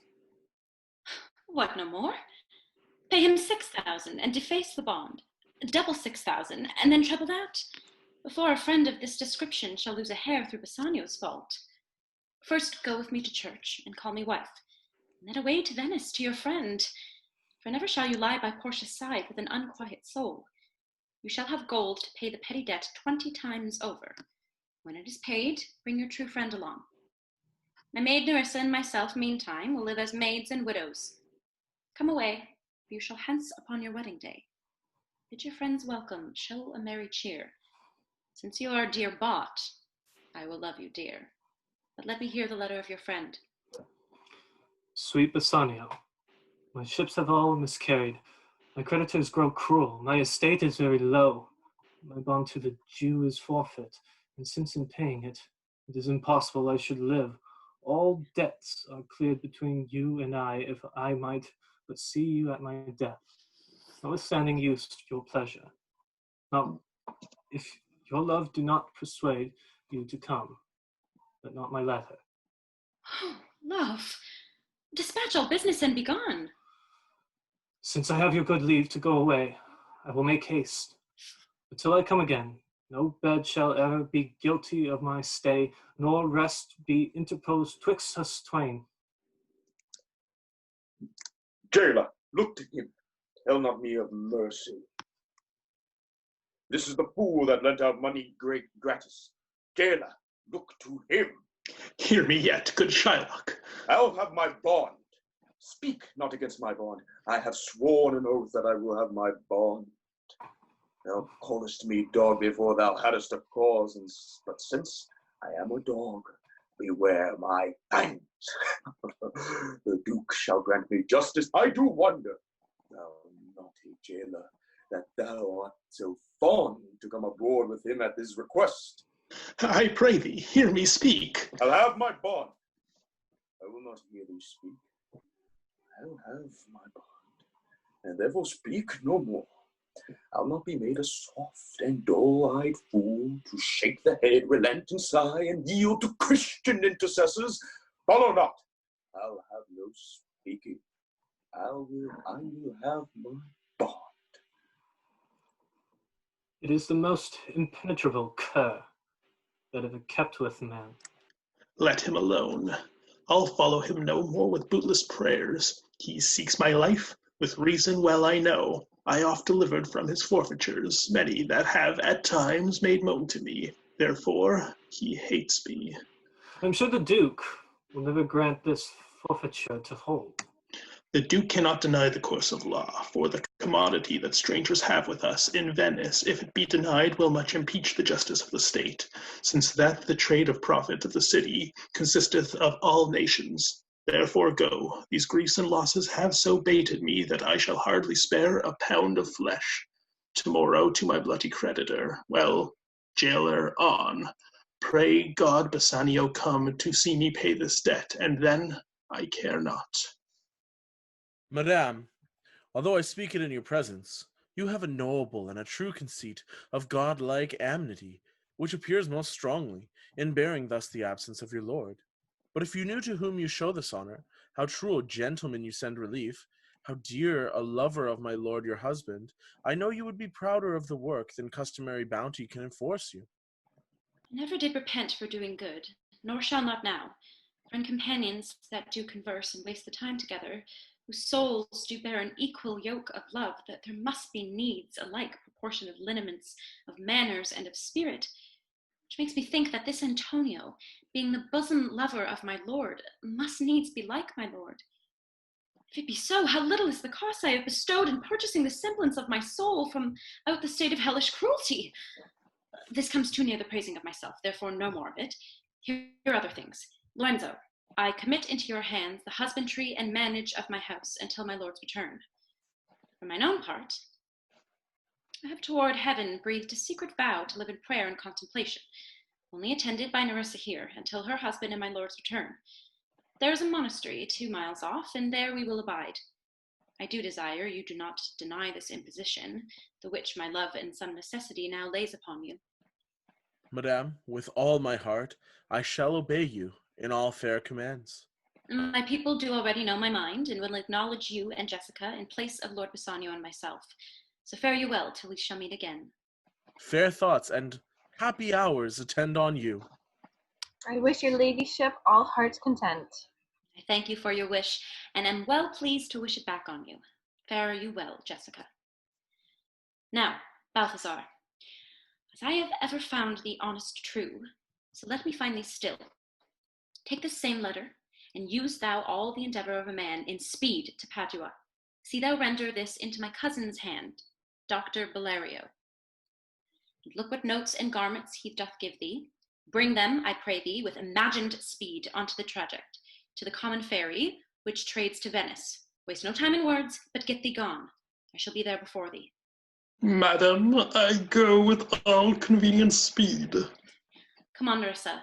I have work in hand that you yet know not of. We'll see our husbands before they think of us. Shall they see us? They shall, Nerissa, but in such a habit that they shall think we are accomplished with what that we lack. Hold thee any wager, when we are both accoutred like young men, I'll prove the prettier fellow of the two, and wear my dagger with the braver grace, and speak between the change of man and boy with a reed voice, and turn 2 mincing steps into a manly stride, and speak of phrase like a fine bragging youth, and tell quaint lies how honourable ladies sought my love, which I denying they fell sick and died. I could not do with all. Then I'll repent and wish for all that I had not killed them. 20 of these puny lies I'll tell, that men shall swear I have discontinued school about a 12-month. I have within my mind 1,000 raw tricks of these bragging jacks, which I will practice. Why, shall we turn to men? Fie, what a question's that? Thou wert near lewd interpreter. But come, I'll tell thee all my whole device when I am in my coach, which stays for us at the park gate, and therefore haste away, for we must measure 20 miles today. Yes, truly. For you, look, the sins of the father are to be paid upon the children. Therefore, I promise you, I fear you. I was always plain with you, and so now I speak my agitation of the matter. Therefore, be o'er good cheer, for truly I think you are damned. There is but one hope in that can do you any good, and that is but a kind of bastard hope neither. And what hope is that, I pray thee? Marry, you may partially hope that your father got you not, that you are not the Jew's daughter. That were a kind of bastard hope indeed. So the sins of my mother should be visited upon me. Truly, then, I fear you are damned both by father and mother. Thus, when I shun Scylla, your father, I fall unto Cherubis, your mother. Well, you are gone both ways. I shall be saved by my husband. He hath made me a Christian. Truly, the more to blame he. We were Christians, and now, before, even as many as could will live one by another. This making of Christians will raise the price of hogs. I if we grow all to be to pork eaters, we shall not shortly have rasher on the coals for money. I'll tell my husband, Lancelot, what you say. Here he comes. I shall grow jealous of you shortly, Lancelot, if you thus get my wife into corners. Nay, you need not fear us, Lorenzo. Lancelot and I are out. He tells me flatly there's no mercy for me in heaven because I am a Jew's daughter. And he says you are no good member of the Commonwealth for converting Jews to Christians who raise the price of pork. I shall answer that better to the Commonwealth than you can the getting up of the Negro's belly. The Moor is with child by you, Lancelot. It is much that the Moor should be more than reason. But if she be less than an honest woman, she is indeed more than I took her for. How every fool can play upon the word. I think the best grace of wit will shortly turn into silence, and discourse shall grow commendable in none only but parrots. Go in, sirrah, bid them prepare for dinner. That is done, sir. They have all stomachs. Goodly Lord, what a wit snapper are you.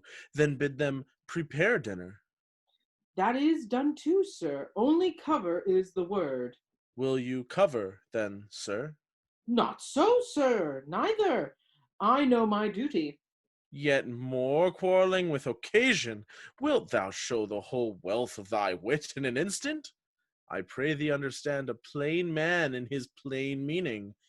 Go to thy fellows, bid them cover the table, serve in the meat, and we will come in to dinner. For the table, sir, it shall be served in. For the meat, sir, it shall be covered. For your coming in to dinner, sir, why, let it be as humorous and conceit shall govern. Oh, dear discretion, how his words are suited. This fool hath planted in his memory an army of good words, and I do know a many fools that stand in better place, garnished like him, that for a tricksy word defy the manner.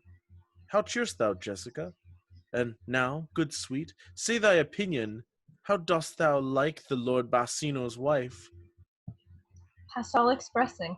It is very meet the Lord Bassanio live an upright life, for having such a blessing in his lady, he finds the joy of heaven here on earth. And if on earth he do not merit it, in reason he should never come to heaven. Why, if two gods should play some heavenly match, and the wager lay 2 earthly women, and Portia one, there must be something else pawned for the other, for the poor rude world hath not her fellow. Even such a husband hast thou of me as she is for a wife. Nay, but ask my opinion too of that. I will anon. First, let us go to dinner. Nay, let me praise you while I have a stomach. No, pray thee, let it serve for table talk. Then howsoever thou speakest mongst other things, I shall digest it. Well, I'll set you forth.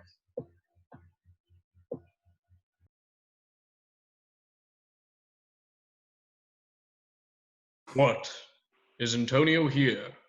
Ready, so please your grace. I am sorry for thee. Thou art come to answer a stony adversary, an inhuman wretch, incapable of pity, void and empty from any dram of mercy. I have heard your grace had in great pains to qualify his rigorous course. But since he stands obdurate, and that no lawful means can carry me out of his envy's reach, I do oppose my patience to his fury, and am armed to suffer the quietness of spirit, the very tyranny and rage of his. Go, one, and call the Jew into the court.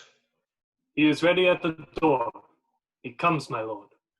Make room, and let him stand before our face. Shylock, the world thinks, and I think so too, that thou but leadest this fashion of thy malice to the last hour of act, and then, 'tis thought, thou'lt show thy mercy and remorse more strange than is thy strange apparent cruelty. And where thou now exacts the penalty, which is a pound of this poor merchant's flesh, not only loose the forfeiture, but touched with humane gentleness and love, forgive a moiety in the principal, glancing an eye of pity on his losses that have a late so huddled on his back, and now to press a royal merchant down and pluck commiseration of his state from brassy bosoms and rough hearts of flint, from stubborn Turks and Tartars never trained to offices of tender courtesy. We all expect a gentle answer, Jew. I have possessed your grace of what I purpose, and by our holy Sabbath have I sworn to have the due and forfeit of my bond. If you deny it, let the danger light upon your charter and your city's freedom. You'll ask me why I rather choose to have a weight of carrion flesh than to receive 3,000 ducats. I'll not answer that, but say it is my humor. Is it answered? What if my house be troubled with a rat, and I be pleased to give 10,000 ducats to have it banged? What, are you answered yet? Some men there are love, not a gaping pig, some that are mad if they behold a cat, and others, when the bagpipe sings into the nose, cannot contain their urine for affection, masters of passion, sways it to the mood of what it likes or loathes. Now for your answer. As there is no firm reason to be rendered why he cannot abide a gaping pig, why he a harmless necessary cat, why he a wooden bagpipe, but a force must yield to such inevitable shame as to offend, himself being offended. So can I give no reason, no, I will not. More than a lodged hate and a certain loathing I bear and will, that I follow thus a losing suit against him. Are you answered? This is no answer, thou unfeeling man, to excuse the current of thy cruelty. I am not bound to be pleased thee with my answers. Do all men kill the things they do not love? Hates any man the thing he would not kill? Every offense is not hate at first. What? Wouldst thou have a serpent sting thee twice? I pray you, think you question with the Jew. You may as well go stand upon the beach, and bid the main flood bait the usual height. You may as well use question with the wolf, why he hath made the ewe bleat for the lamb. You may as well forbid the mountain pines to wag their high tops, and make no noise when they are fretting with the gusts of heaven. You may as well do anything most hard. You seek to soften than that which what's harder. His Jew's heart, wherefore I do beseech you, but make no more offers, use no farther means, but with all brief and plain conveniency, let him have judgment, and the Jew his will. For thy 3,000 ducats, here is 6. If every ducat in 6,000 ducats were in 6 parts, and every part a ducat, I would not draw them. I would have my bond. How shalt thou hope for mercy, rendering done? What judgment shall I dread, doing no wrong? You have among you many a purchased slave, which, like your asses and your dogs and mules, you use in abject and in slavish parts because you bought them. Shall I say to you, let them be free, marry them to your heirs? Why sweat they under burdens? Let their beds be made as soft as yours, and let their palates be seasoned with such viands. You will answer, the slaves? Ours! So do I answer you, the pound of flesh, which I demand of him, is dearly bought. 'Tis mine, and I will have it. If you deny me, fie upon your law. There is no force in the decrees of Venice. I stand for judgment. Answer, shall I have it?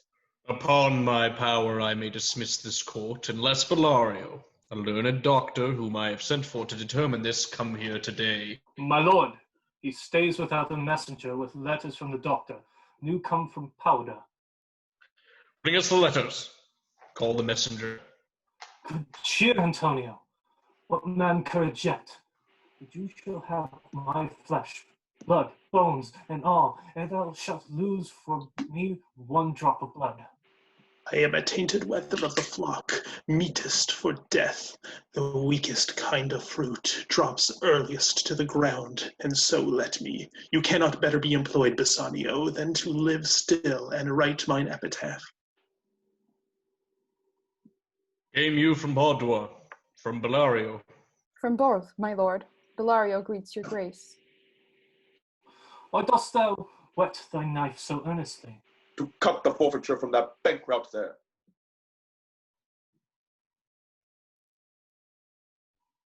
Christian. Oh, be thou damned, inexorable dog, and for thy life let justice be accused.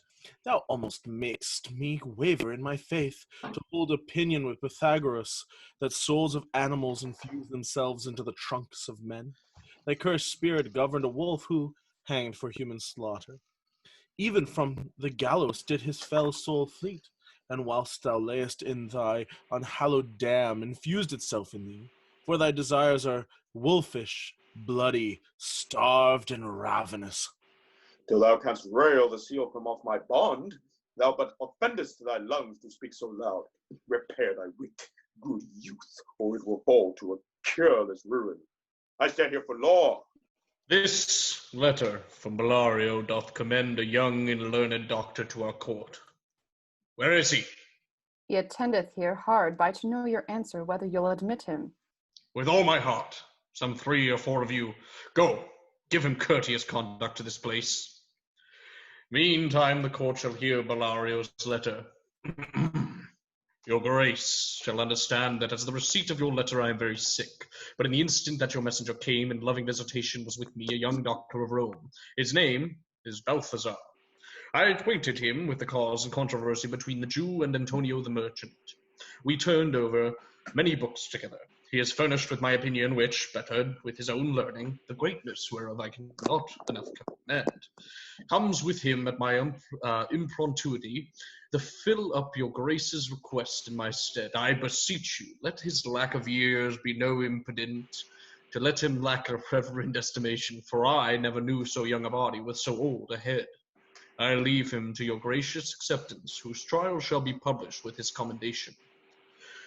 You hear the learned Bellario what he writes. And here, I take it, is the doctor come. Give me your hand. Come you from old Bellario? Jill? I did, my lord. You are welcome. Take your place. Are you acquainted with the difference that holds this present question in the court? I am informed thoroughly of the cause. Which is the merchant here, and which the Jew? Antonio and old Shylock both stand forth. Is your name Shylock? Shylock is my name. Of a strange nature is the suit you follow, yet in such rule that the Venetian law cannot impugn you as you do proceed. You stand within his danger, do you not? Aye, so he says. Do you confess the bond? I do. Then must the Jew be merciful. On what compulsion must I? Tell me that. The quality of mercy is not strained. It droppeth as the gentle rain from heaven upon the place beneath. It is twice blessed. It blesseth him that gives and him that takes. It is mightiest in the mightiest. It becomes the throned monarch better than his crown. His scepter shows the force of temporal power, the attribute to awe and majesty, wherein doth sit the dread and fear of kings, but mercy is above this sceptred sway.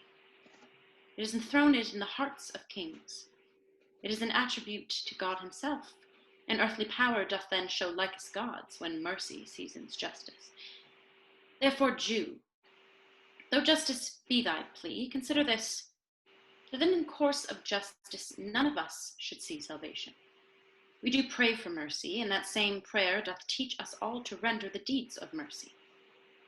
I have spoke thus much to mitigate the justice of thy plea, which, if thou follow, the strict court of Venice must needs give sentence against the merchant there.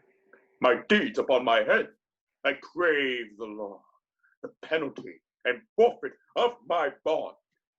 Is he not able to discharge the money? Yes. Here I tender it for him in the court. Twice the sum. If that will not suffice, I will be bound to pay it 10 times over, on forfeit of my hand, my head, my heart. If this will not suffice, it must appear that malice bears down truth.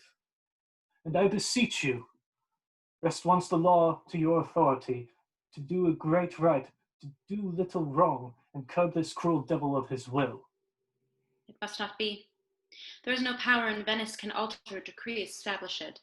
He'll be recorded for a precedent, and many an error by the same example will rush into the state. It cannot be. Daniel, come to judgment. Yea, Daniel, oh, wise young judge, how I do honor thee. I pray you let me look upon the bond. Here, 'tis, most reverend doctor. Here it is. Shylock, there's thrice thy money offered thee. An oath, an oath. I have an oath in heaven. Shall I lay perjury upon my soul? No, not from Venice. Why, this bond is forfeit. Lawfully by this the Jew may claim a pound of flesh to be by him cut off nearest the merchant's heart. Be merciful. Take thrice thy money. Bid me tear the bond. When it is paid according to the tenor, it doth appear you are a worthy judge. You know the law, your exposition hath been most sound. I charge you by the law, whereof you are well deserving pillar. Proceed to judgment. By my soul, I swear there is no power in the tongue of man to alter me. I stay here on my bond. Most heartily I do beseech the court to give the judgment. Why then, thus it is. You must prepare your bosom for his knife. No, noble judge! Oh, excellent young man, yes. For the intent and purpose of the law hath full relation to the penalty, which here appeareth due upon the bond. 'Tis very true. Wise and upright judge, how much more elder art thou than I looked? Therefore lay bare your bosom. Aye, his breast, so says the bond. Doth it not, noble judge? Nearest his heart. Those are the very words. It is so. Are there balance here to weigh the flesh? I have them all. I have them ready. Have some surgeons, Shylock, on your charge to stop his wounds, lest he do bleed to death. Is it so nominated in the bond? It is not so expressed, but what of that? 'Twere good you do so much for charity. I cannot find it. It is not in the bond. You, merchant, have you anything to say? But little. I am armed and well prepared. Give me your hand, Bassanio. Fare you well. Grieve not that I am fallen to you this for you, for herein fortune shows herself more kind than is her custom. It is still her use to let the wretched man outlive his wealth, to view the hollow eye and wrinkled brow, an age of poverty from which lingered penance of such misery doth she cut me off. Commend me for your honorable wife. Tell her the process of Antonio's end. Say how I loved you. Speak me fair in death. And when the tale is told, bid her be judge, whether Bassanio had not once a love. Repent but you that you shall lose your friend, and he repents not that pays your debt. For if the Jew do cut but deep enough, I'll pay it instantly with all my heart. Antonio, I am married to a wife which is as dear to me as life itself. But life itself, my wife, and all the world are not with me esteemed above thy life. I would lose all, and sacrifice them all, here to this devil to deliver you. Your wife would give you little thanks for that if she were by to hear you make the offer. I have a wife who I protest I love. I would she were in heaven so she could entreat some power to change this cursed Jew. 'Tis well you offer it behind her back. The wish would make else an unquiet house. These be the Christian husbands. I have a daughter. Would any of the stock of Barabbas had been her husband rather than a Christian? We trifle time. I pray thee, pursue sentence. A pound of that same merchant's flesh is thine. The court awards it, and the law doth give it. Most rightful judge. And you must cut this flesh from off his breast. The law allows it, and the court awards it. Most learned judge, a sentence come prepare. Tarry a little. There is something else. This bond doth give thee here no jot of blood. The words expressly are, a pound of flesh. Take then thy bond, take thou thy pound of flesh, but in the cutting it, if thou dost shed one drop of Christian blood, thy lands and goods are by the laws of Venice confiscate unto the state of Venice. O upright judge, mark Jew, O learned judge. Is that the law? Thyself shalt see the act. For as thou urgest justice, be assured thou shalt have justice more than thou desirest. O learned judge, mark Jew, a learned judge. I take this offer then. Pay the bond thrice, and let the Christian go. Here's the money. Soft, that you shall have all justice. Soft, no haste. You shall have nothing but the penalty. O Jew, an upright judge, a learned judge. Therefore prepare thee to cut off the flesh. Shed thou no blood, nor cut thou less nor more, but just a pound of flesh. Thou takest more or less than just a pound, be it but so much as makes it light or heavy in the substance, or the division of the 20th part of one poor scruple. Nay, if the scale do turn but in the estimation of a hair, thou diest, and all thy goods are confiscate. A second Daniel, a Daniel Jew. Now, infidel, I have you on the hip. Why doth the Jew pause? Take thy forfeiture. Give me my principle, and let me go. I have it ready for thee. Here it is. He hath refused it in the open court. He shall have merely justice and his bond. A Daniel, still say I, a second Daniel. I thank thee, Jew, for teaching me that word. Shall I not have barely my principle? Thou shalt have nothing but the forfeiture to be so taken at thy peril, Jew. Why? The devil give him good of it. I'll stay no longer questioned. Tarry, Jew. The law hath yet another hold on you. It is enacted in the laws of Venice, if it be proved against an alien, that by direct or indirect attempts he seek the life of any citizen, the party against the which he doth contrive shall receive 1/2 of his goods. The other half comes to the privy coffer of the state, and the offender's life lies in the mercy of the Duke only, against all other voice. In which predicament I say thou standst, for it appears by manifest proceeding that indirectly and directly too thou hast contrived against the very life of the defendant, and thou hast incurred the danger formerly by me rehearsed. Down, therefore, and beg mercy of the Duke. Beg that thou mayst have leave to hang thyself, and yet thy wealth being forfeit to the state, thou hast not left the value of a cord. Therefore thou must be hanged at the state's charge.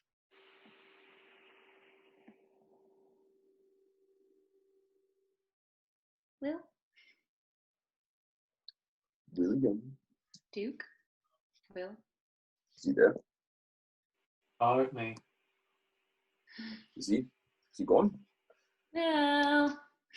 Well, then I shall play the Duke. See the difference of our spirit. I pardon thee thy life before you ask it.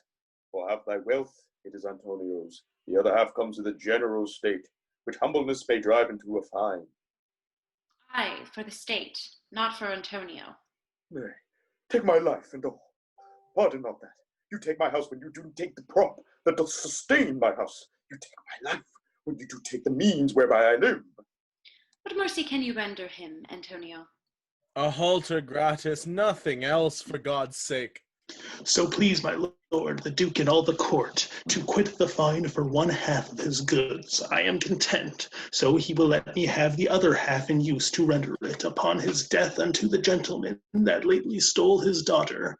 2 things provided more, that for his favor he presently become a Christian.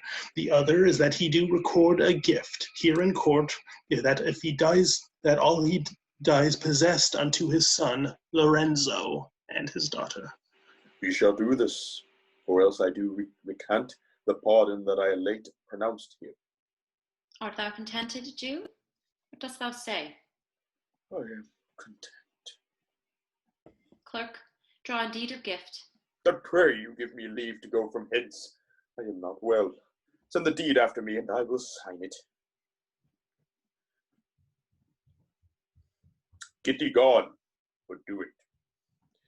In christening thou shalt have 2 godfathers. Had I been judge, thou shouldst had 10 more, to bring thee to the gallows. not to the front. Sir, I entreat you home with me to dinner. I humbly do desire your grace of pardon. I must away this night toward Padua, and it is meet I presently set forth. I am sorry that your leisure serves you not. Antonio, gratify this gentleman, for in my mind you are much bound to him.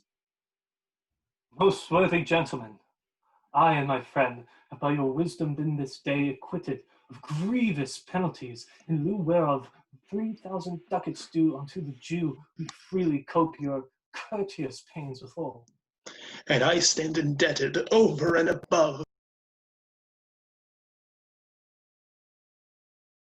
I pray you not to deny me, but to pardon. Press me far, therefore I will yield. Give me your gloves.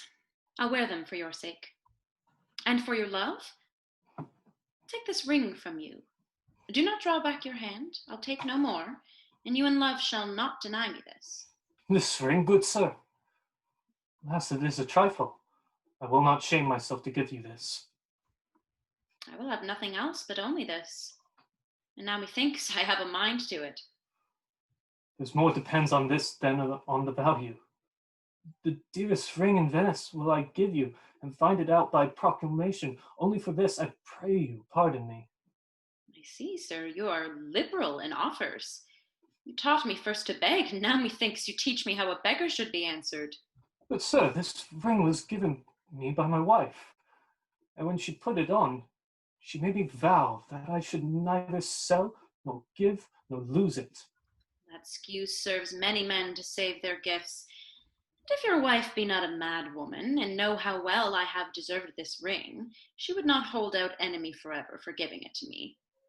Well, peace be with you. My lord Bassanio, let him have the ring.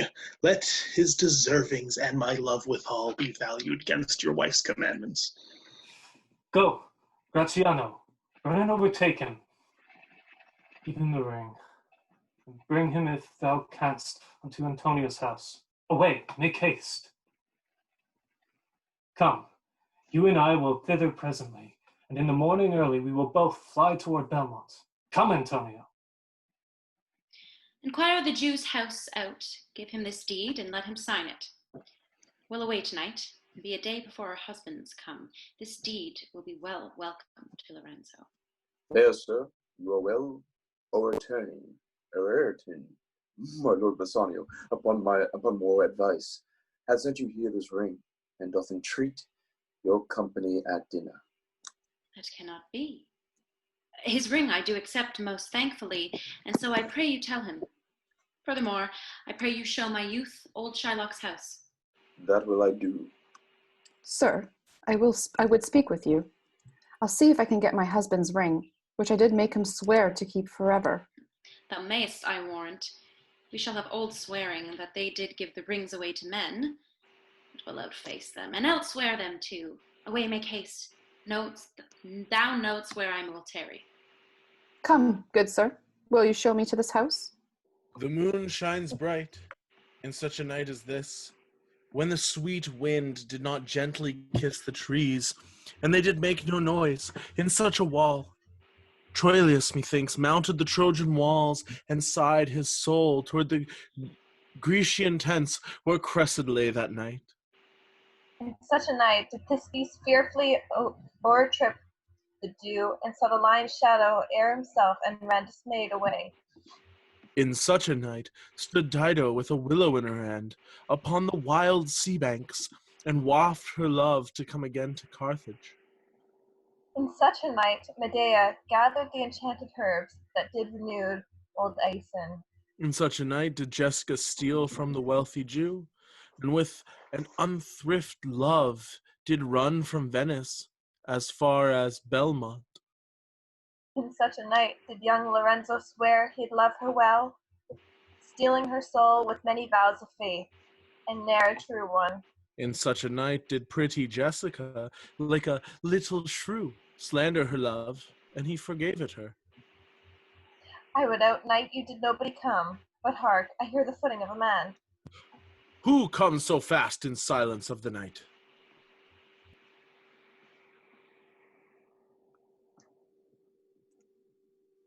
Oh, I'm supposed to be both of these guys. A friend! A friend? What friend? Your name, I pray you, friend.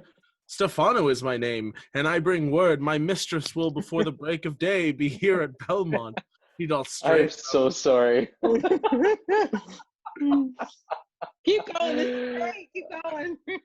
I can read for He doth Stefano if you stray like. about- Oh, I love Christian. it. I got it. Stefano is my name. I bring word my mistress's will before the break of day be here at Belmont. She doth stray about by holy crosses, where she kneels and prays for happy wedlock hours. Who comes with her? None but a holy hermit and her maid. I pray you, is my master yet returned? He is not, nor we have not heard from him. But go we in, I pray thee, Jessica, and ceremoniously let us prepare some welcome for her mistress of the house. Sola, sola, sola, sola. Who calls? Sola, did you see Master Lorenzo? Master Lorenzo, sola, sola. Leave hollowing, man, here. Sola, where? Here. Tell him there's a post come from my master with his horn full of good news. My master will be here ere morning, sweet soul. Let's in, and there expect their coming. And yet, no matter, why should we go in? My friend, Stefano, signify, I pray you, within the house your mistress is at hand, and bring your music forth into the air. How sweet the moonlight sleeps upon this bank. Here we will sit and let the sounds of music creep in our ears. Soft stillness and the night become the touches of sweet harmony. Sit, Jessica. Look how the floor of heaven is thick inlaid with patents of bright gold. There is not the smallest orb which thou beholdest, but in his mention like an angel sings, still choiring to the young-eyed cherubims. Such harmony is in immortal souls, but while this muddy vesture of decay doth grossly close it in, we cannot hear it. Come, ho, and wake Diana with a hymn, with sweet touches pierce your mistress' ear, and draw her home with music. I'm never merry when I hear sweet music. The reason is, your spirits are attentive. For do but note a wild and wanton herd, or race of youthful and unhandled colts, fetching mad bounds, bellowing and neighing loud, which is the hot condition of their blood. If they but hear perchance a trumpet sound, or any air of music touch their ears, you shall perceive them make a mutual stand. Their savage eyes turn to a modest gaze by the sweet power of music. Therefore, the poet did feign that Orpheus drew trees, stones, and floods, since not so stockish, hard, and full of rage, but music for the time doth change his nature. The man that hath no music in himself, nor is not moved with concord of sweet sounds, is fit for treasons, stratagems, and spoils.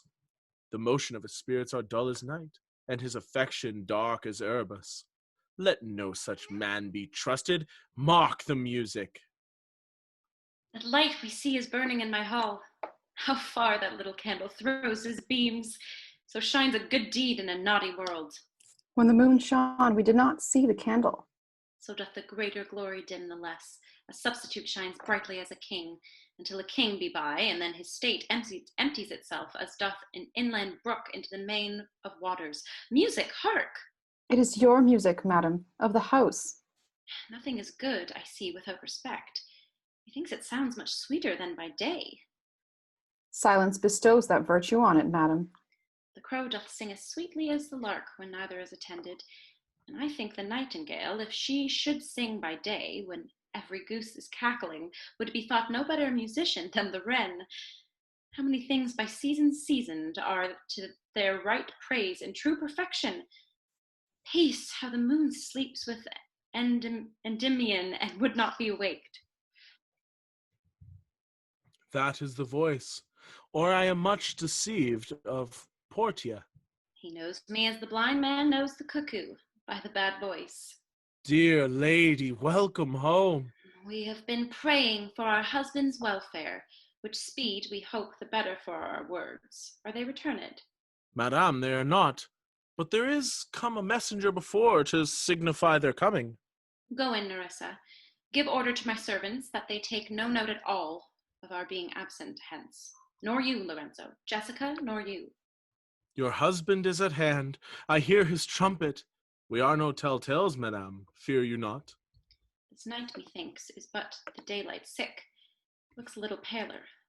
'Tis a day such as the day when the sun is hid. You should hold day with the antipodes if you would walk in the absence of the sun. Let me give light, but let me not be light, for light wife doth make a heavy husband, and never be Bassanio so for me. But God sort all, you're welcome home, my lord. I thank you, madam. Give welcome to my friend. This is the man, this is Antonio, to whom I'm so infinitely bound. You should in all sense be much bound to him, for as I hear, he was much bound for you. No more than I am well acquitted of. Sir, you are very welcome to our house. It must appear in other ways than words, therefore I scant this breathing courtesy. By yonder moon, I swear you do me wrong. In faith, I'd give it to the judge's clerk. Would he were guilt that had it. For my part, since you do take it, love so much at heart. A quarrel, ho, already? What's the matter? About a hoop of gold, a paltry ring that she did give me, whose posy was for all the world like Cutler's poetry upon a knife. Love me and leave me. No. What talk you of the posy or the value? You swore to me when I did give it you that you would wear it to your hour of death, and that it should lie with you in your grave, though not for me, yet for your vehement oaths. You should have been respective and have kept it, gave it a judge's clerk. No, God's my judge. The clerk will ne'er wear hair on's face that had it. He will, and if he live to be a man. Eh, if a woman lived to be a man. Now, by his hand I gave it to a youth, a kind of boy, a little scrub boy, no higher than thyself. In the judge's clerk, a prating boy that begged at his fee, I could not from my heart deny it him. You were to blame, I must be plain with you, to part so slightly with your wife's first gift, a thing stuck on with oaths upon your finger, and so riveted with faith unto your flesh. I gave my love a ring, and made him swear never to part with it, and here he stands. I dare be sworn for him he would not leave it, nor pluck it from his finger for the wealth that the world masters. Now in faith, Gratiano, you give your wife too unkind a cause of grief, and 'twere to me, I should be mad at it. Why, it were best to cut my left hand off and swear I lost the ring in defending it. My lord Bassanio gave his ring away unto the judge that begged it, and indeed deserved it too. And then the boy, his clerk, that took some pains in writing, he begged mine, and neither man nor master would take aught but the 2 rings. What ring gave you, my lord? Not that I hope which you received of me. If I could add a lie unto a fault, I would deny it, but you see my finger hath not the ring upon it. It is gone. Even so void is your false heart of truth. By heaven, I will never come in your bed until I see the ring. Nor I in yours till I again see mine. Sweet Portia, if you did know to whom I gave the ring, if you did know whom I gave the ring, and would conceive for what I gave the ring, and how unwillingly I left the ring, would be accepted but the ring, you would abate the strength of your displeasure. If you had known the virtue of the ring, or half her worthiness that gave the ring, or your own honor to contain the ring, you would not have then parted with the ring.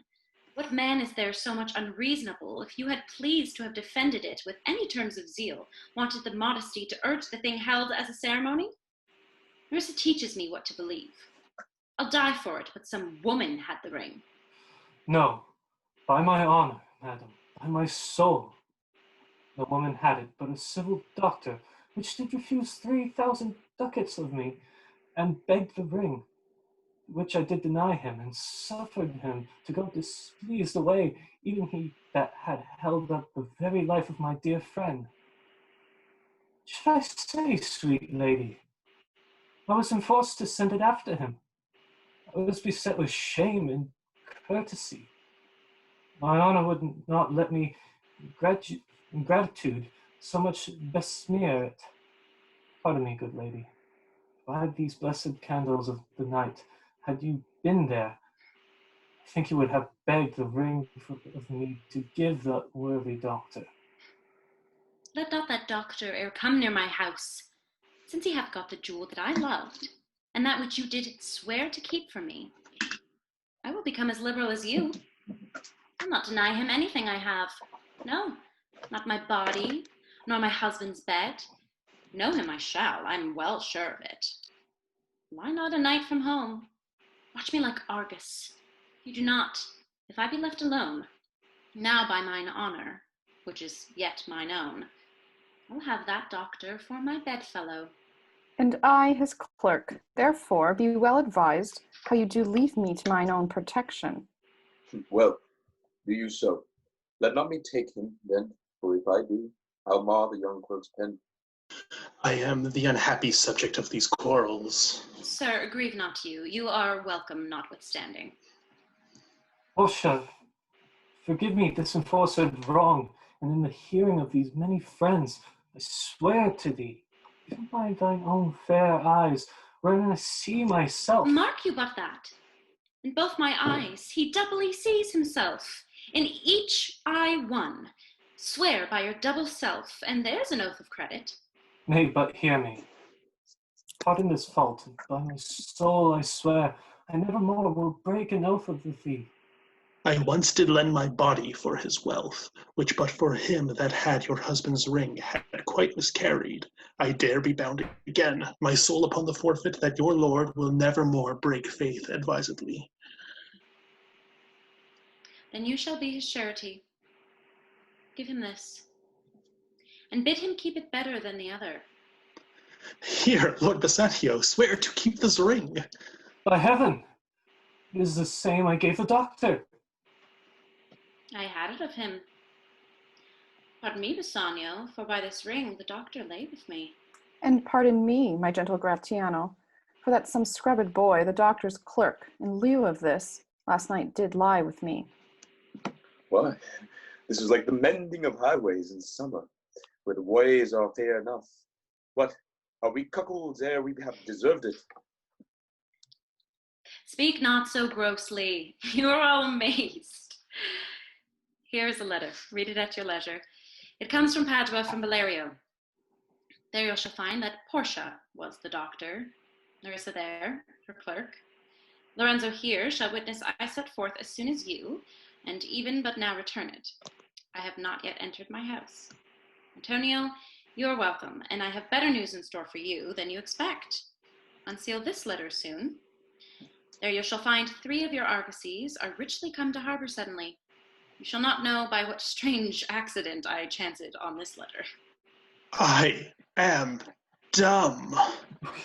Doctor, and I knew not. Were you the clerk that is to make me a cuckold? Aye, but the clerk that never means to do it, unless he live until he be a man. Sweet doctor, you shall be my bedfellow. When I am absent, then lie with my wife. Sweet lady, you have given me my life and living, for here I read for certain that my ships are safely come to road. How now, Lorenzo? My clerk hath some good comforts too for you. Aye, and I'll give them him without a fee. There do I give to you and Jessica, from the rich Jew, a special deed of gift, after his death, of all he dies possessed of. Fair ladies, you drop manna in the way of starved people. It is almost morning, and yet I am sure you are not satisfied of these events at full. Let us go in, and charge us thereupon in territories, and we will answer all things faithfully. Let it be so. The first interrogatory that my Nerissa shall be sworn on is whether, till the next night, she had rather stay or go to bed now. Being 2 hours today, but where the day had come, I should wish it dark, till I were couching with the doctor's clerk. Well, while I live, I'll fear no other thing, so sole as keeping safe Nerissa's ring. They exit. Hey! Do you guys ever? Hey, way to go, everybody. Do you guys ever